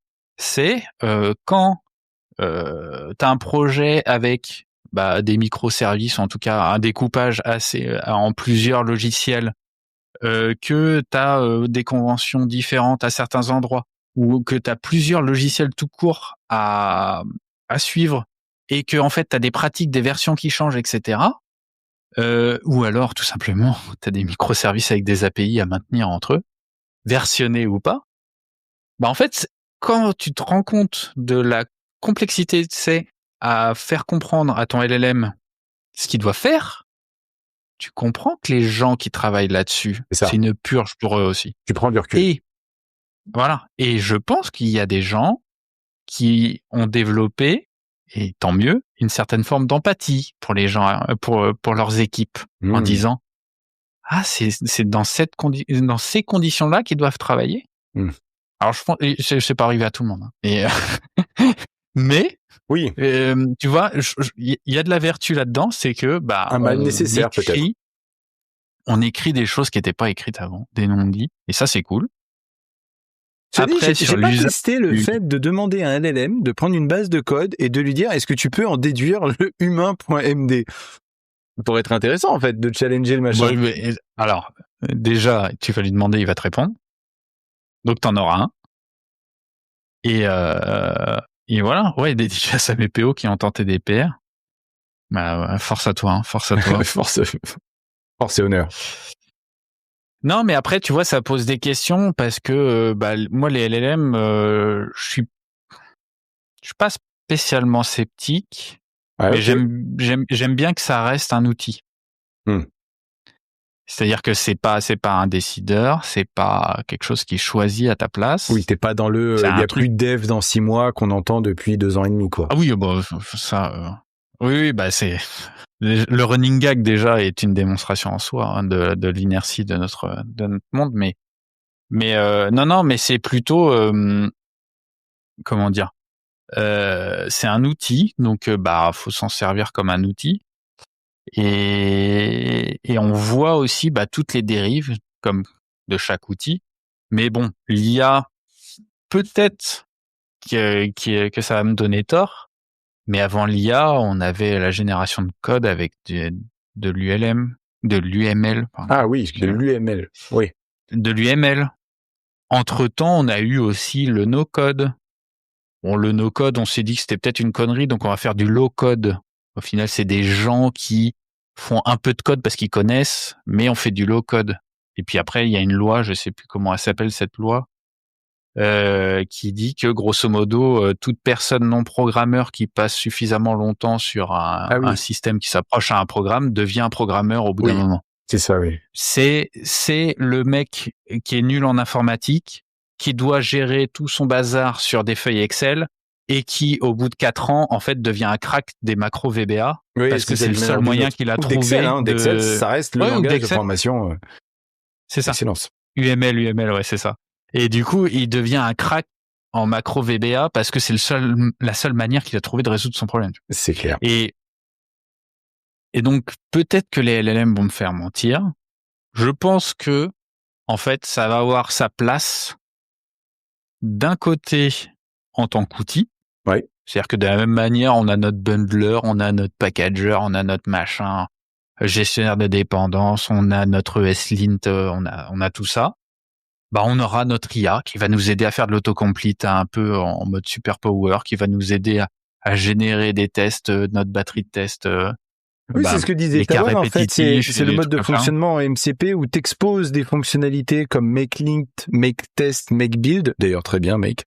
Et dans ce cas-là, le code assistant peut alors faire un code line pour voir s'il a respecté les guidelines qui ont été définis. Exactement, donc, voilà, c'est ça. Peut-être que moi c'est je le vois vraiment comme ça, c'est-à-dire une petite machine qui est pour toi qui fait le sale boulot, hein. Voilà, on va pas se le cacher. Oui. Et ou alors, bah il y a ça d'un côté plutôt, et de l'autre côté, une petite place à côté des WordPress, no code, low code, c'est-à-dire que sur des choses un peu génériques, pas trop customisées ou qu'il y a pas trop de voilà, et en fait t'as des boîtes qui vont te proposer du sur-étagère, mais en fait qui sera généré par de l'IA. Moi je vois ça en fait en gros dans le tu vois futur ça comme proche, ça en best of breed avec des trucs générés par IA. Ouais, par exemple, c'est ce que fait un peu Vercel avec du V0. C'est ce que t'as un peu aussi avec comment il s'appelle, ces Builder.io qui font ça aussi. Ouais. Je vois un peu cette approche-là, mais j'ai un peu de mal à me dire que t'as une boîte qui va dire on vous vend un progiciel, vous nous dites tout ce que vous voulez et puis nous on le génère tout et ce sera tout généré par IA. Ou même carrément, on vous donne un service, un copilote, un chat GPT, un Mistral, peu importe ce qu'on veut, et vous mettez vos guidelines et le machin, il vous sort un logiciel qui tourne en prod. Ça, j'y crois pas trop. Ouais, c'est ça. C'est qu'en fait, jusqu'à maintenant, enfin jusqu'à l'année dernière, on était surtout des chefs d'orchestre de dépendance. On prenait des dépendances et des fois, c'était des trucs qu'on créait nous-mêmes. Mais on prenait quand même des dépendances, des frameworks, des frameworks de UI, voilà, c'est ça. Et un peu trop, ouais, non mais c'est clair. Et on combinait tout ça et on faisait un petit peu les Mario, les plombiers là-dessus pour que les données elles flottent à travers correctement. Et maintenant, peut-être qu'on se dirige, comme le dit Graven, peut-être que c'est un chef d'orchestre d'agents qui eux vont faire cette production derrière. Donc on abstrait un peu.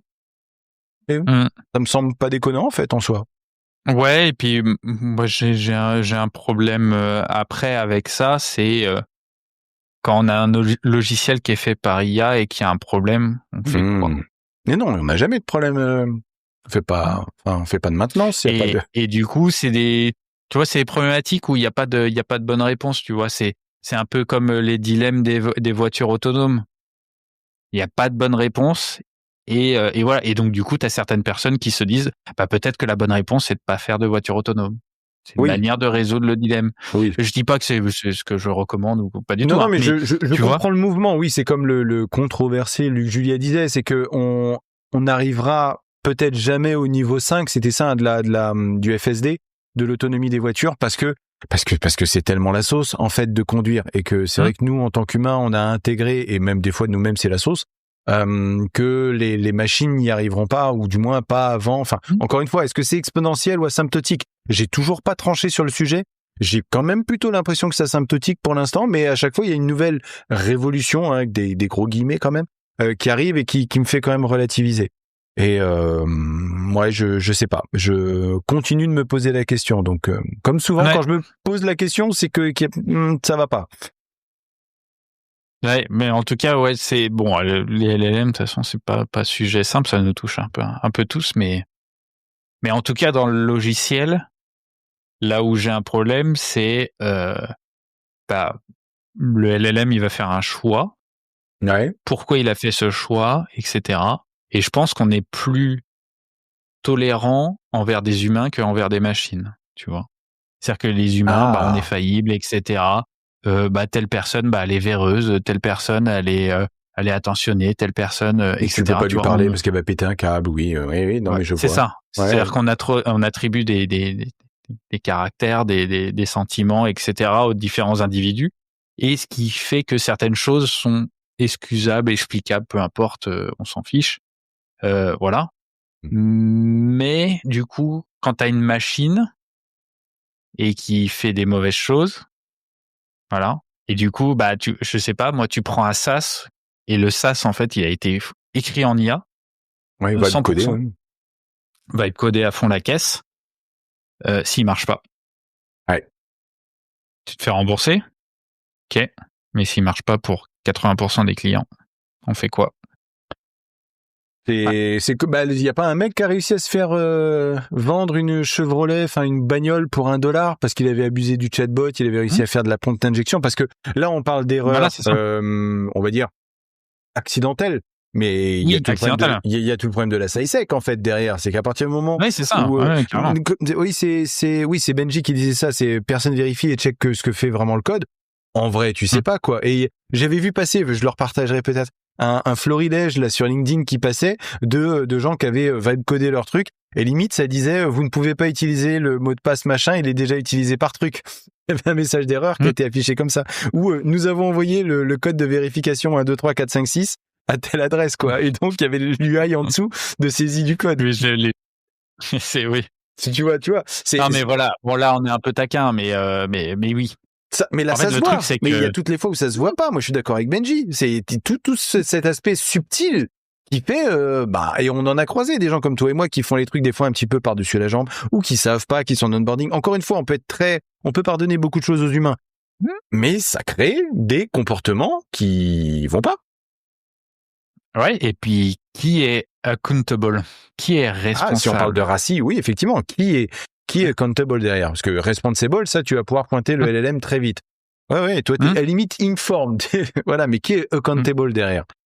C'est ça. Effectivement. C'est qui qu'on fout en tôle si le LLM a été discriminant? Oui, parce que sur un SaaS lambda, d'accord, mais oui, dès que ça va arriver dans du médical ou du sécuritaire ou autre chose, ou du nucléaire, ça va être un autre délire. Et je pense que oui, il y en avait un qui l'avait mentionné, on aura quand même du taf encore hors LLM pendant très très longtemps quoi. Il y a tout un tas de domaines où ça reste quand même frileux, comme le dit justement Payne. Bonsoir Payne. Le LLM, c'est le choix de la moyenne, mais est-ce le bon choix? Et en vrai, poser la question, j'ai l'impression que la plupart du temps, c'est y répondre. Ouais. C'est un peu ça. Ouais, et puis en fait, au final, il y a un côté. Le truc qui m'inquiète un peu moins, c'est que il y a une partie en fait où on a déjà vu, tu vois. Genre typiquement la promesse des LLM de te générer ton front. T'as déjà vu les interfaces WYSIWYG qui te génèrent tout. Et puis en fait, qui a fait du 2 mois dans la salle du Dreamweaver. Voilà, non mais tu vois, au début, tu prends le truc généré, tu modifies 2-3 trucs, t'essayes de bien respecter les conventions, le formalisme et tout ça qui a été mis en place par l'outil d'export, mais tu sages un peu et puis t'essayes en mode ça se voit pas trop quoi. Et puis au bout de 6 mois, c'est fuck it et puis ça devient n'importe quoi. Et tu te fais tirer l'oreille et puis surtout du coup, et puis là tu vois ton nom et ton prénom et tu fais et puis tu te retrouves avec un truc qui a été modifié, patché à gauche, à droite, et sauf que c'est pas un truc que toi t'as designé, c'est juste un export d'outils WYSIWYG à la base, donc il est pas spécialement fait pour être bien versatile, pour être bien, voilà. Et du coup, typiquement, sur certains métiers, où peut-être oui, ça va faciliter, mais moi je le vois vraiment plus en mode transhumanisme que remplacement. Ah, tu dis élévation de la capacité cognitive, quoi, plus dans ce. Ouais, cognitive ou juste capacité à faire. Ah oui, on n'a que 24 heures dans une journée. Ouais, c'est ça.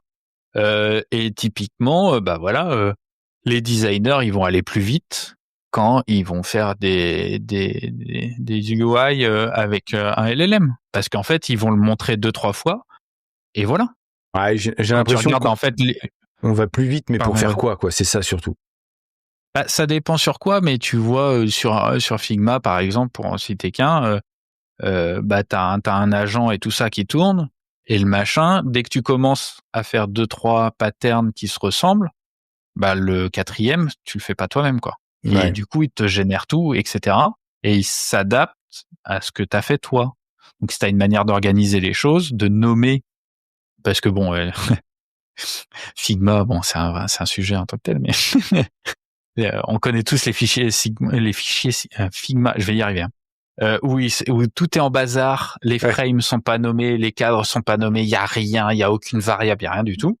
Par contre, le machin, si toi tu fais tout proprement dès le début, bah en fait il va t'aider et il va continuer dans cette lignée-là, tu vois. Et donc là, il y a des étapes dans le design où des fois bah tu fais des projections, des variations de vue, tu fais des déclinaisons, etc. Mine de rien, tu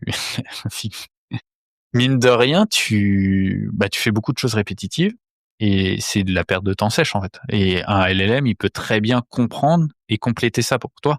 De la même manière que, bah, pour nous, dev, un exemple qui est très très simple, c'est des tests unitaires à la chaîne. C'est-à-dire que tu as plusieurs tests unitaires et tu veux juste, bah, c'est un seul test unitaire et tu veux faire varier rapidement les données en input. Bah, tu vas faire une méthode itérative, tu vas générer beaucoup de tests et des choses comme ça. Et bah, LLM, ça t'aide vachement, quoi. C'est au là moins où pour moi j'ai une limite. le cadre. Hein. Au moins pour le mais tu cadre. vois, Et après, évidemment, c'est là où tu vas j'ai une agir. limite parce que les gens qui m'ont parlé de ça, c'était des gens qui n'aimaient pas écrire des tests. Et à chaque fois que j'ai l'impression que c'est ça, on se sert de cet outil-là parce que ça permet de générer à pas cher. Alors c'est encore pire quand on commence à mettre les sujets de couverture de code.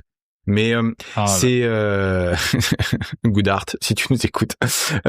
Mais on pourrait faire du good art sur tout le monde, de tout l'univers du logiciel. Tu vois, le truc c'est ça, c'est dès qu'on n'a pas envie de faire quelque chose, on se tourne vers cette espèce de génie savant qui dit moi je peux te générer ce que tu veux pour que ça rentre dans le machin, pour que ça fasse illusion, parce que je ne sais pas ce que je fais. Encore une fois, on n'est pas sur une conscientisation des modèles. Et moi, je préférerais et j'aimerais trouver des gens, et pour le coup, je lance un appel.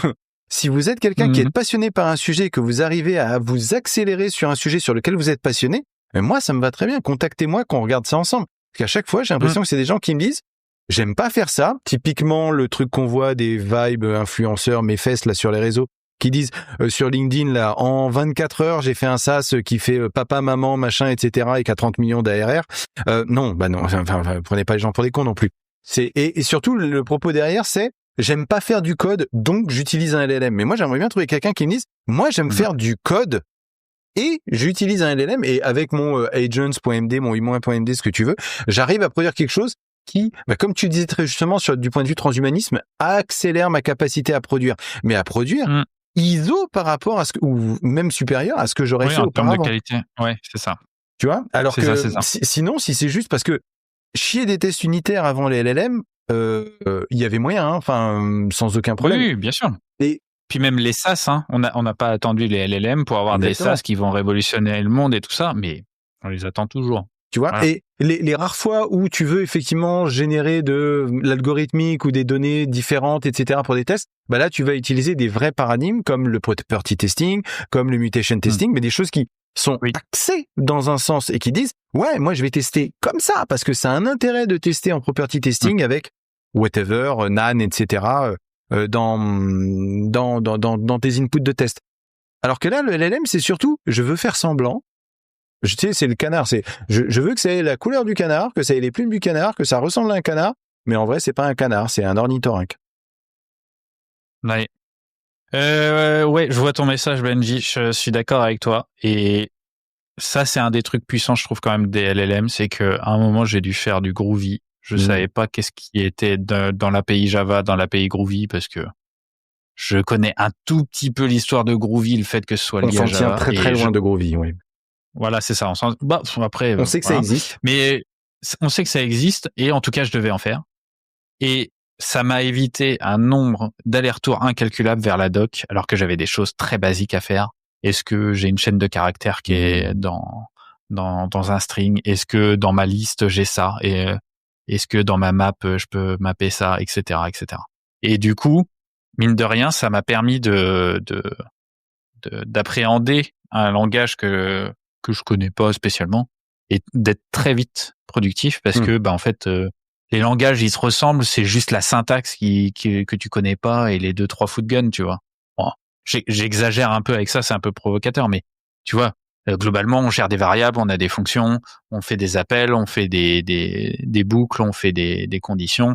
Bon, la programmation fonctionnelle c'est un peu plus Non, mais un peu en fait, plus c'est ça. velu, On mais peut dans dire que ça te l'idée, permet les primitives sont de les mêmes. porter tes compétences. Parce que oui, voilà, on est des devs plus ou moins bons. Et effectivement, on peut porter nos compétences parce que, en vrai, les principes derrière sont les mêmes. Tu vois, Groovy, c'est un langage procédural, orienté classe. Enfin, je me rappelle plus des spécificités de Groovy, mais voilà, cette tronche-là, tu retrouves, tu sais qu'il va y avoir d'une manière ou d'une autre un if, il va y avoir un switch, il va y avoir le fait de créer une fonction, une classe, une interface.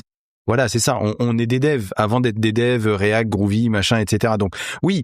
Là, pour le coup, je suis d'accord parce que t'es moins sur un sujet de faire quelque chose que t'aimes pas, plutôt que de faire de l'exploratoire. Et là, pour ce coup-là, les LLM, ça fonctionne nickel. Tu fais de l'exploratoire, ça va pas forcément marcher, ça va singer. Tu vois, on parlait de singer. T'arrives sur un projet, tu singes un peu tes premières MR, t'es pas rassuré, quoi. Donc tu fais un petit peu comme les autres. Tu dis ouais, alors ils ont fait un truc comme ça. Bon, moi, j'aime pas trop faire comme ça, mais je vais faire comme ça quand même.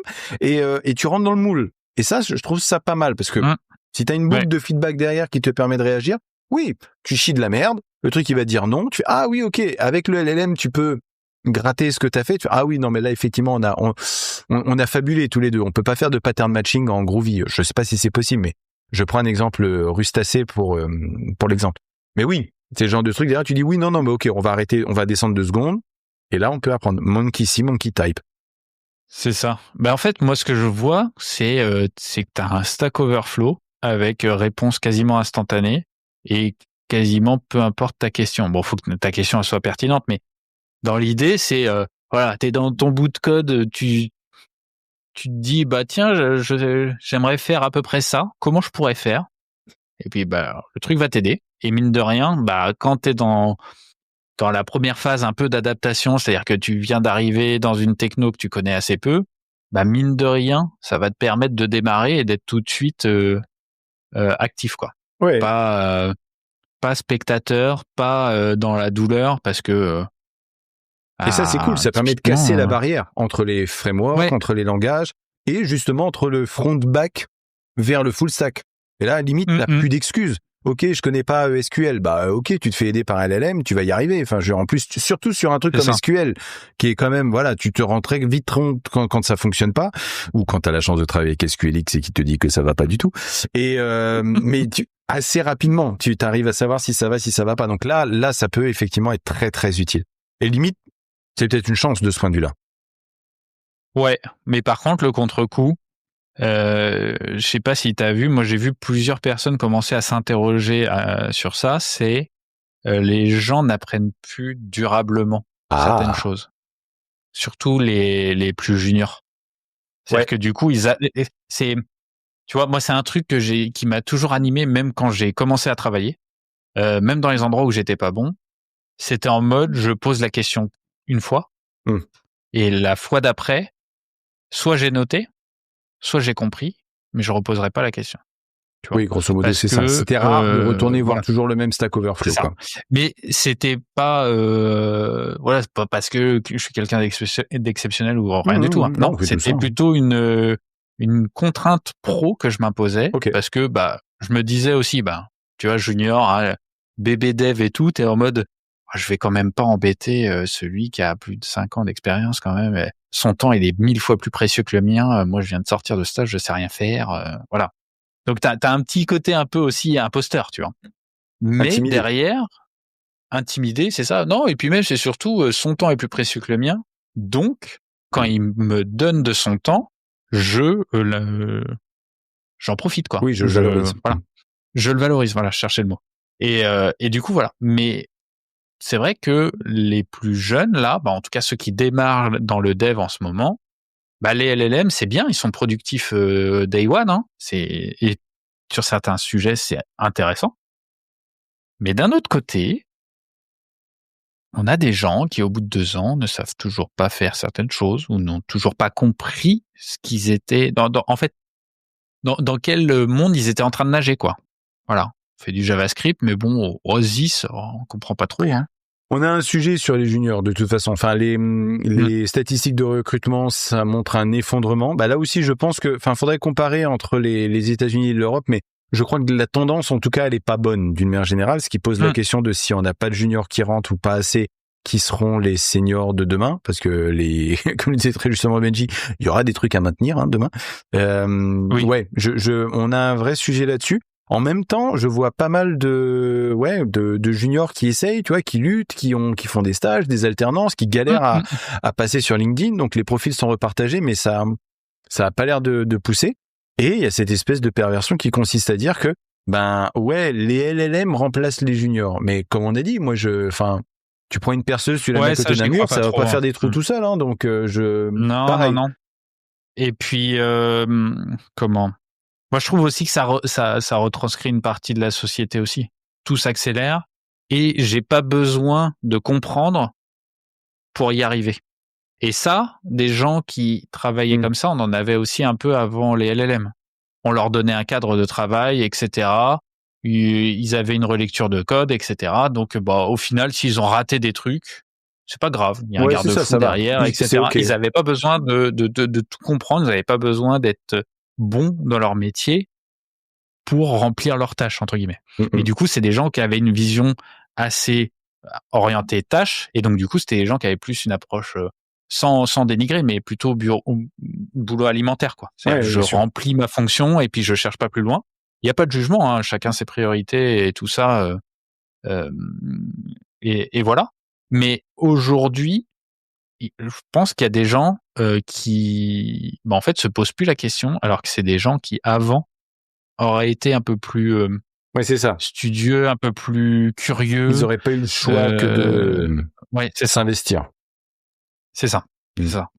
Et voilà. Et du coup, tu vois, c'est des dilemmes, tu vois. Moi, quand j'ai appris le logiciel, moi, j'ai appris un peu à la dure, en mode, à la dure, pas tant que ça, mais tu vois, j'ai appris le C, quoi. Le C, et puis voilà, et puis tu vas apprendre la programmation système, moi, j'ai appris le sur réseau. Le RPG qui est les cartes perforées transformées en informatique. Donc, voilà, non, mais je pense que j'en enterre quelques-uns ici avec ça. Exactement, mais tu vois, t'as tout ça, la programmation réseau, la programmation système avec, tu fais tes sémaphores toi-même, tu réimplémentes un token ring toi-même en C. Enfin bon, tu vois, et du coup, et puis faut que tu tapes le manuel Linux de C. Et voilà, et du coup, t'as des dingueries, quoi. Aujourd'hui, t'as plus ça, heureusement. Mais d'un autre côté, il y a certaines choses, tu vois, qui forgent un caractère, tu vois. Oui. En mode, cette chose-là, il faut que je comprenne et je vais y arriver, quoi. Je vais le faire. Depuis que je me suis mis à Rust, je comprends vachement mieux comment la mémoire ça fonctionne. Je veux dire que après m'être fait savater quelques fois par le borrow checker. Le cerveau ou non, le cerveau, j'ai lâché l'affaire. Non, mais voilà, et je pense, et alors c'est peut-être un peu prétentieux, mais je pense qu'on est un peu plus résilient, un peu plus, tu vois, un peu plus de force de caractère par rapport à des obstacles. On a connu les tranchées d'AngularJS, nous. Ouais, non, parce qu'après, tu vois, on peut vite dériver dans le vieux con, tu vois. Mais c'est ça le risque. Mais j'ai ma cam qui vient de s'arrêter. Ouais, parfait. Je vois ta cam qui vient de s'arrêter. Ah, elle est de retour, tout va bien. Ah oui, j'ai un petit chat qui est un peu. On s'était prévenu, hein, on avait dit. Voilà. Hop. Et ouais, et du coup, tu vois, on essaye aussi, tu vois, on a cette curiosité là, et puis je pense que tu vois dans les problèmes qui peuvent arriver avec les LLM et compagnie, c'est ce détachement progressif de la solution qui a été créée. Et du coup, notre incapacité à la comprendre parce que c'est pas nous qui l'avons écrit, notre incapacité à avoir de l'empathie parce que c'est une machine qui l'a écrit, on n'a pas besoin d'être empathique, bien sûr. Vois. Et tout ça, mine de rien, moi ça m'inquiète un peu plus, tu vois, ces trucs-là, parce que en fait, on va arriver sur des choses qui vont être là, Et puis ça va être créé, ça va être vite fait maintenu, et puis voilà. Et puis si ça marche pas, on fera un ticket Jira écrit par LLM qui sera En tout cas, on ne peut qu'alerter. Je pense que voilà, c'est ça. Il faut dire aux juniors qui nous écoutent, vous allez pas disparaître. Il y aura du taf, et ce sera encore du taf qui sera plus ou moins bien payé quand même. Et il faut le faire. Il faut prendre le temps de le faire. C'est vrai que c'est une autre discipline. Tu vois, c'est comme, je sais pas pourquoi j'ai fait cette comparaison-là, mais je vais la faire. Elle est hasardeuse. C'est le fait qu'aujourd'hui, notre problème, c'est plus la mortalité infantile, c'est l'obésité infantile. On est passé d'un extrême à un autre. Et maintenant, il faut réapprendre à manger correctement, alors qu'avant, t'avais juste pas le choix. Tu suçais des cailloux. Donc, c'est un peu, tu vois, c'était un peu l'idée, quoi. Et il y a peut-être de ça, en fait, finalement. C'est que, et peut-être que, le fait de passer par du Rust, etc., c'est un peu ce genre de délire aussi. C'est de se dire, on a profité de la garbage collection pendant tellement longtemps et souvent, des fois, à s'en tirer des balles dans le pied, hashtag les potes sur Kubernetes avec 10 gigas de RAM. Mais oui, à un moment donné, faut aussi faire cet effort-là, savoir que ça existe, et puis avoir une bonne hygiène. Voilà, je cherchais le terme. Avoir une bonne hygiène professionnelle, tu vois, dans notre manière d'aborder la chose. Ouais. Et oui, comme le dit très bien Anthony, je réagis là-dessus. Effectivement, c'est les gens qui en ont quelque chose à foutre. En fait, c'est ça. T'as les gens qui en ont envie et ceux qui en ont pas envie. Mais moi, tu vois, mon point, c'est que je pense que le LLM du coup pervertit des gens qui auraient pu en avoir quelque chose à faire, et ils en deviennent un peu plus passifs. Ouais, non, à voir. C'est mon appréciation. C'est voilà, ça vaut rien du tout. Hein. Yes. Mais ouais. Yes. Tiens, je voulais parler d'un sujet parce qu'on a bougé de plein de sujets et tout ça, et je voulais revenir à un truc qui m'intéresse. Je sais pas si toi ça peut t'intéresser aussi.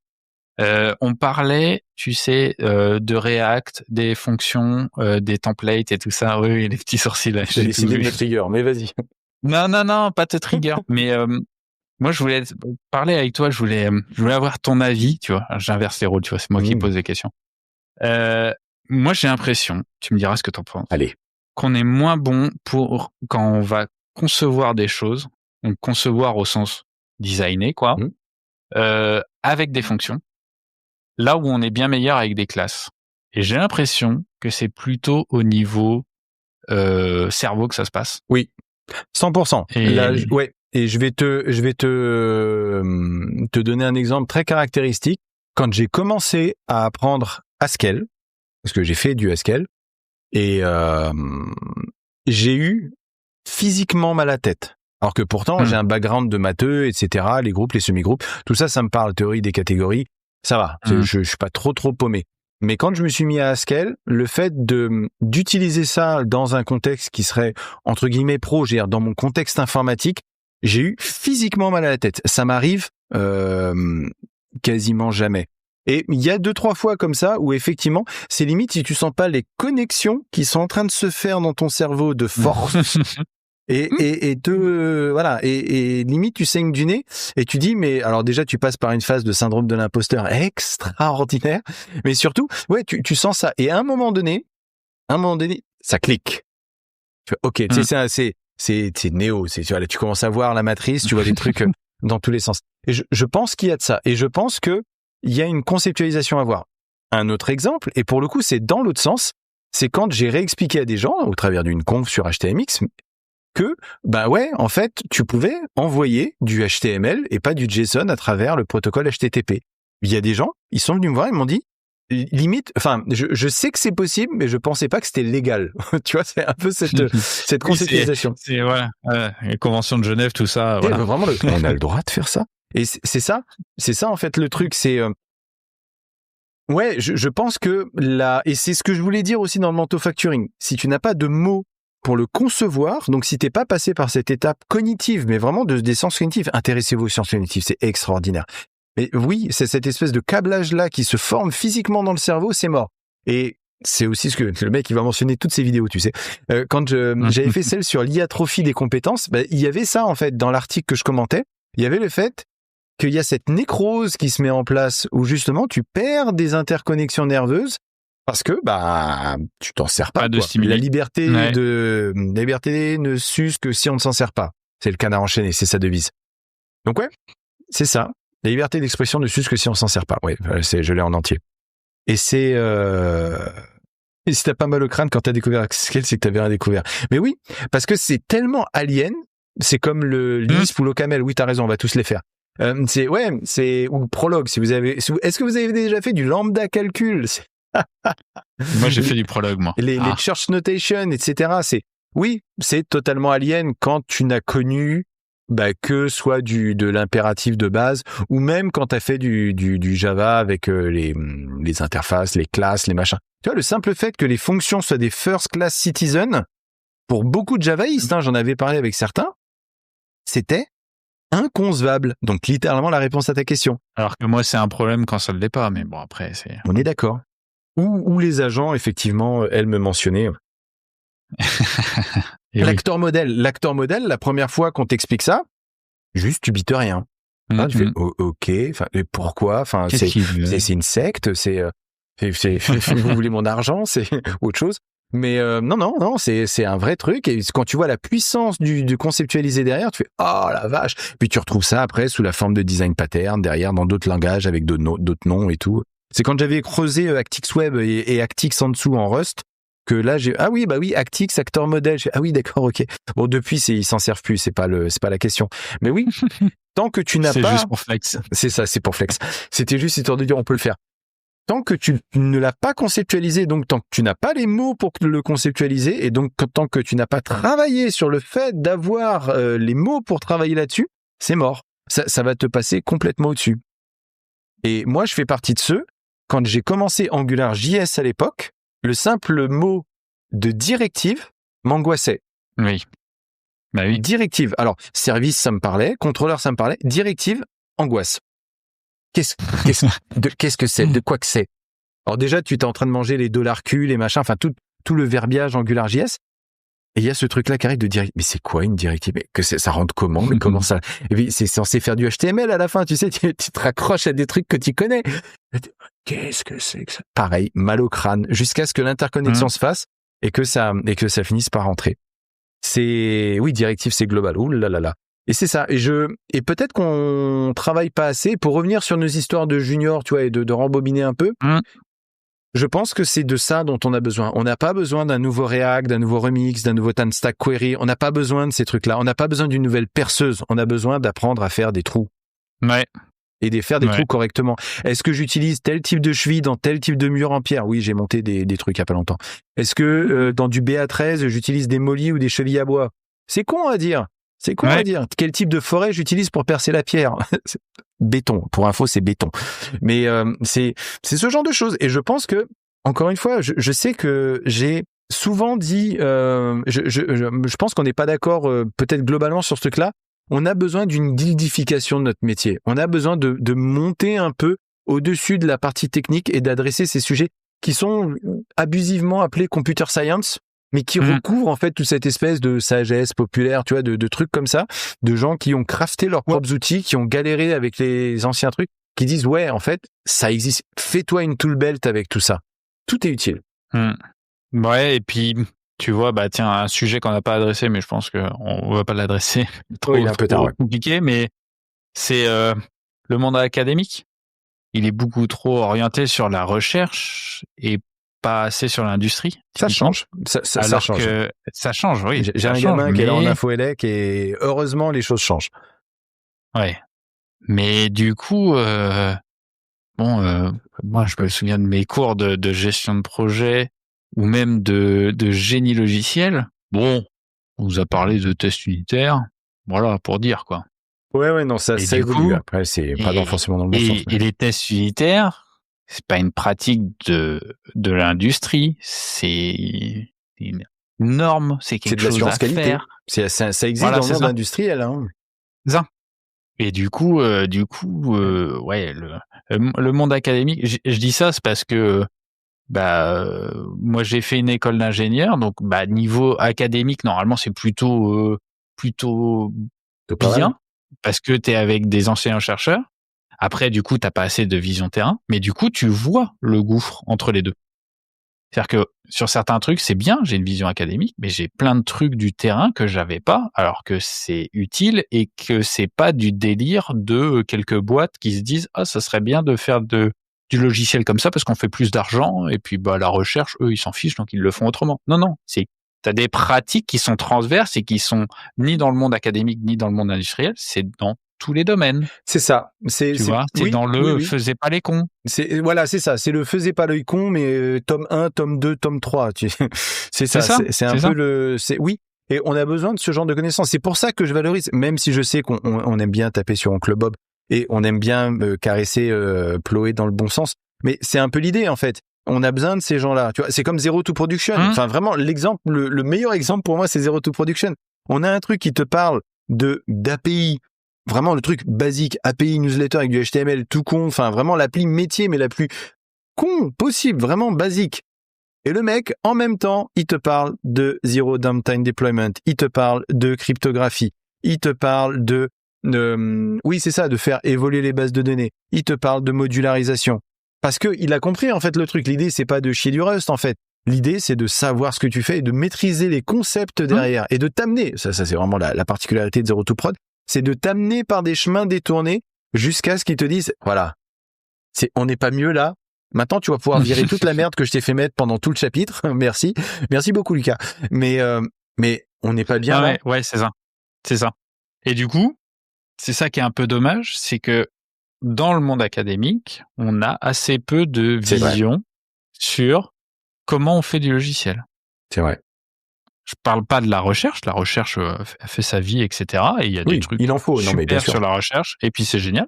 Mais vraiment, le monde académique sur comment on fait du logiciel, c'est au final, on n'en a pas. Et donc, c'est des gens, des écrivains, des gens qui vont écrire des bouquins qui remplissent ce rôle-là.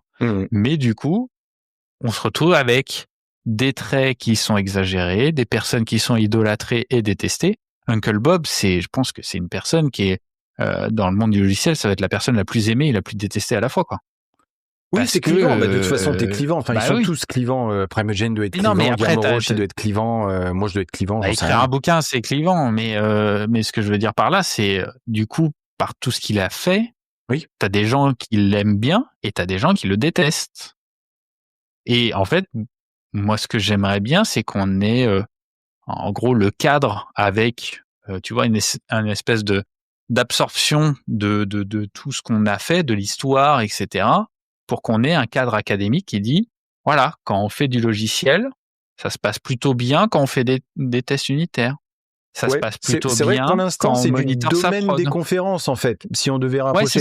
C'est ce genre et on adore ça, d'ailleurs, quand on va en conf, découvrir ce genre de principe. Tu vois, j'imagine des gens qui découvrent, je sais pas, HTMX ou du property-based testing ou les métallois, tu vois, ce genre de choses. C'est vrai que voilà, tu dis, faudrait peut-être compiler, je suis d'accord avec toi, peut-être compiler tout ce savoir-là d'une manière ou d'une autre, de manière. Après, je fais le parallèle avec d'autres domaines. Ouais, mais tu vois, je fais le parallèle avec d'autres domaines, tu vois. Dans l'agroalimentaire, le monde académique, il t'explique comment on fait de l'agroalimentaire. C'est vrai. Ils font de la recherche, mais ils t'expliquent comment l'industrie agroalimentaire fonctionne. Dans le bâtiment, il y a les CSTB. Enfin, oui, je vois ce que tu veux dire. Il y a, dans tous les autres domaines d'ingénierie, t'as ça. Et voilà. Peut-être après, on a besoin de ça pour devenir respectable. Hein. C'est peut-être ça aussi. Hein. Je sais pas. Mais voilà. Mais bon, après, c'est un vaste sujet. Pour ça, on va pas forcément. C'est bien. C'est une excellente conclusion. C'est un vaste sujet. Je pense que tu vas t'amuser à donner un titre à cette vidéo. Le développement, c'est un vaste sujet. Je pense que je l'ai déjà.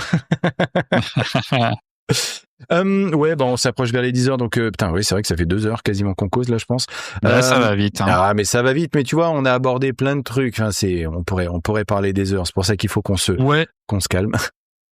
Et tu sais quoi, on n'a même pas parlé spécialement des trucs qu'on avait prévus, et ça c'est trop drôle. Hein. C'est vraiment trop ça drôle. Sera l'occasion de faire une autre partie. Je sais que voilà, on a deux trois bavards dans les 100 horizons. Ce sera toujours un plaisir. Et puis voilà, on va pas tout dire depuis le début. Hein. Enfin voilà, dès le début, on va pas faire ça. Donc non. Un grand merci Denis. C'était vraiment très cool, hein, bien évidemment. On a plein de choses encore à discuter. Un grand merci à tout le monde d'avoir participé. Je m'attendais à moins de participation, donc il y a eu. Les gens étaient chauds là, c'était tout bien. On rajoutera peut-être une petite vignette avec un certain Benji. Je sais pas, est-ce qu'on tente le triumvirat? Je me dis ça peut être pas mal. Peut-être un truc en live, tu vois, j'en sais rien, je suis suffisamment cinglé pour tenter de faire un truc comme ça. Non, un grand merci à vous pour la participation, c'est cool. Non, ça s'y prête bien. Vous voyez, moi, ces genres d'échanges, je sais que ça dure longtemps, ça va être un enfer à reprendre derrière, mais je sais que ça plaît parce qu'il y a des gens qui viennent me dire oui, j'y reviens, je prends le temps, j'écoute en 2-3 fois, etc. Donc il y a largement de quoi faire. Ouais, une table ronde des Beachers, ça peut être pas mal. C'est de Beacher 3. Vous l'avez? Voilà. Non, un grand merci à vous, un grand merci Denis. Je pense qu'on va laisser la musique partir. Et puis voilà, et puis on se rejoint très très vite sur le stream du Permacodeur. Donc comme d'habitude, abonnez-vous, suivez-nous. Maintenant il y a le podcast, je referai les news derrière, on communiquera tout ça. Front-End Chronicles, n'oubliez pas, je mettrai le lien dans la description. Vous n'y manquerez pas, bien évidemment. Coucou, tiens, merci beaucoup. Un petit coucou à Benjamin Ozano en passant.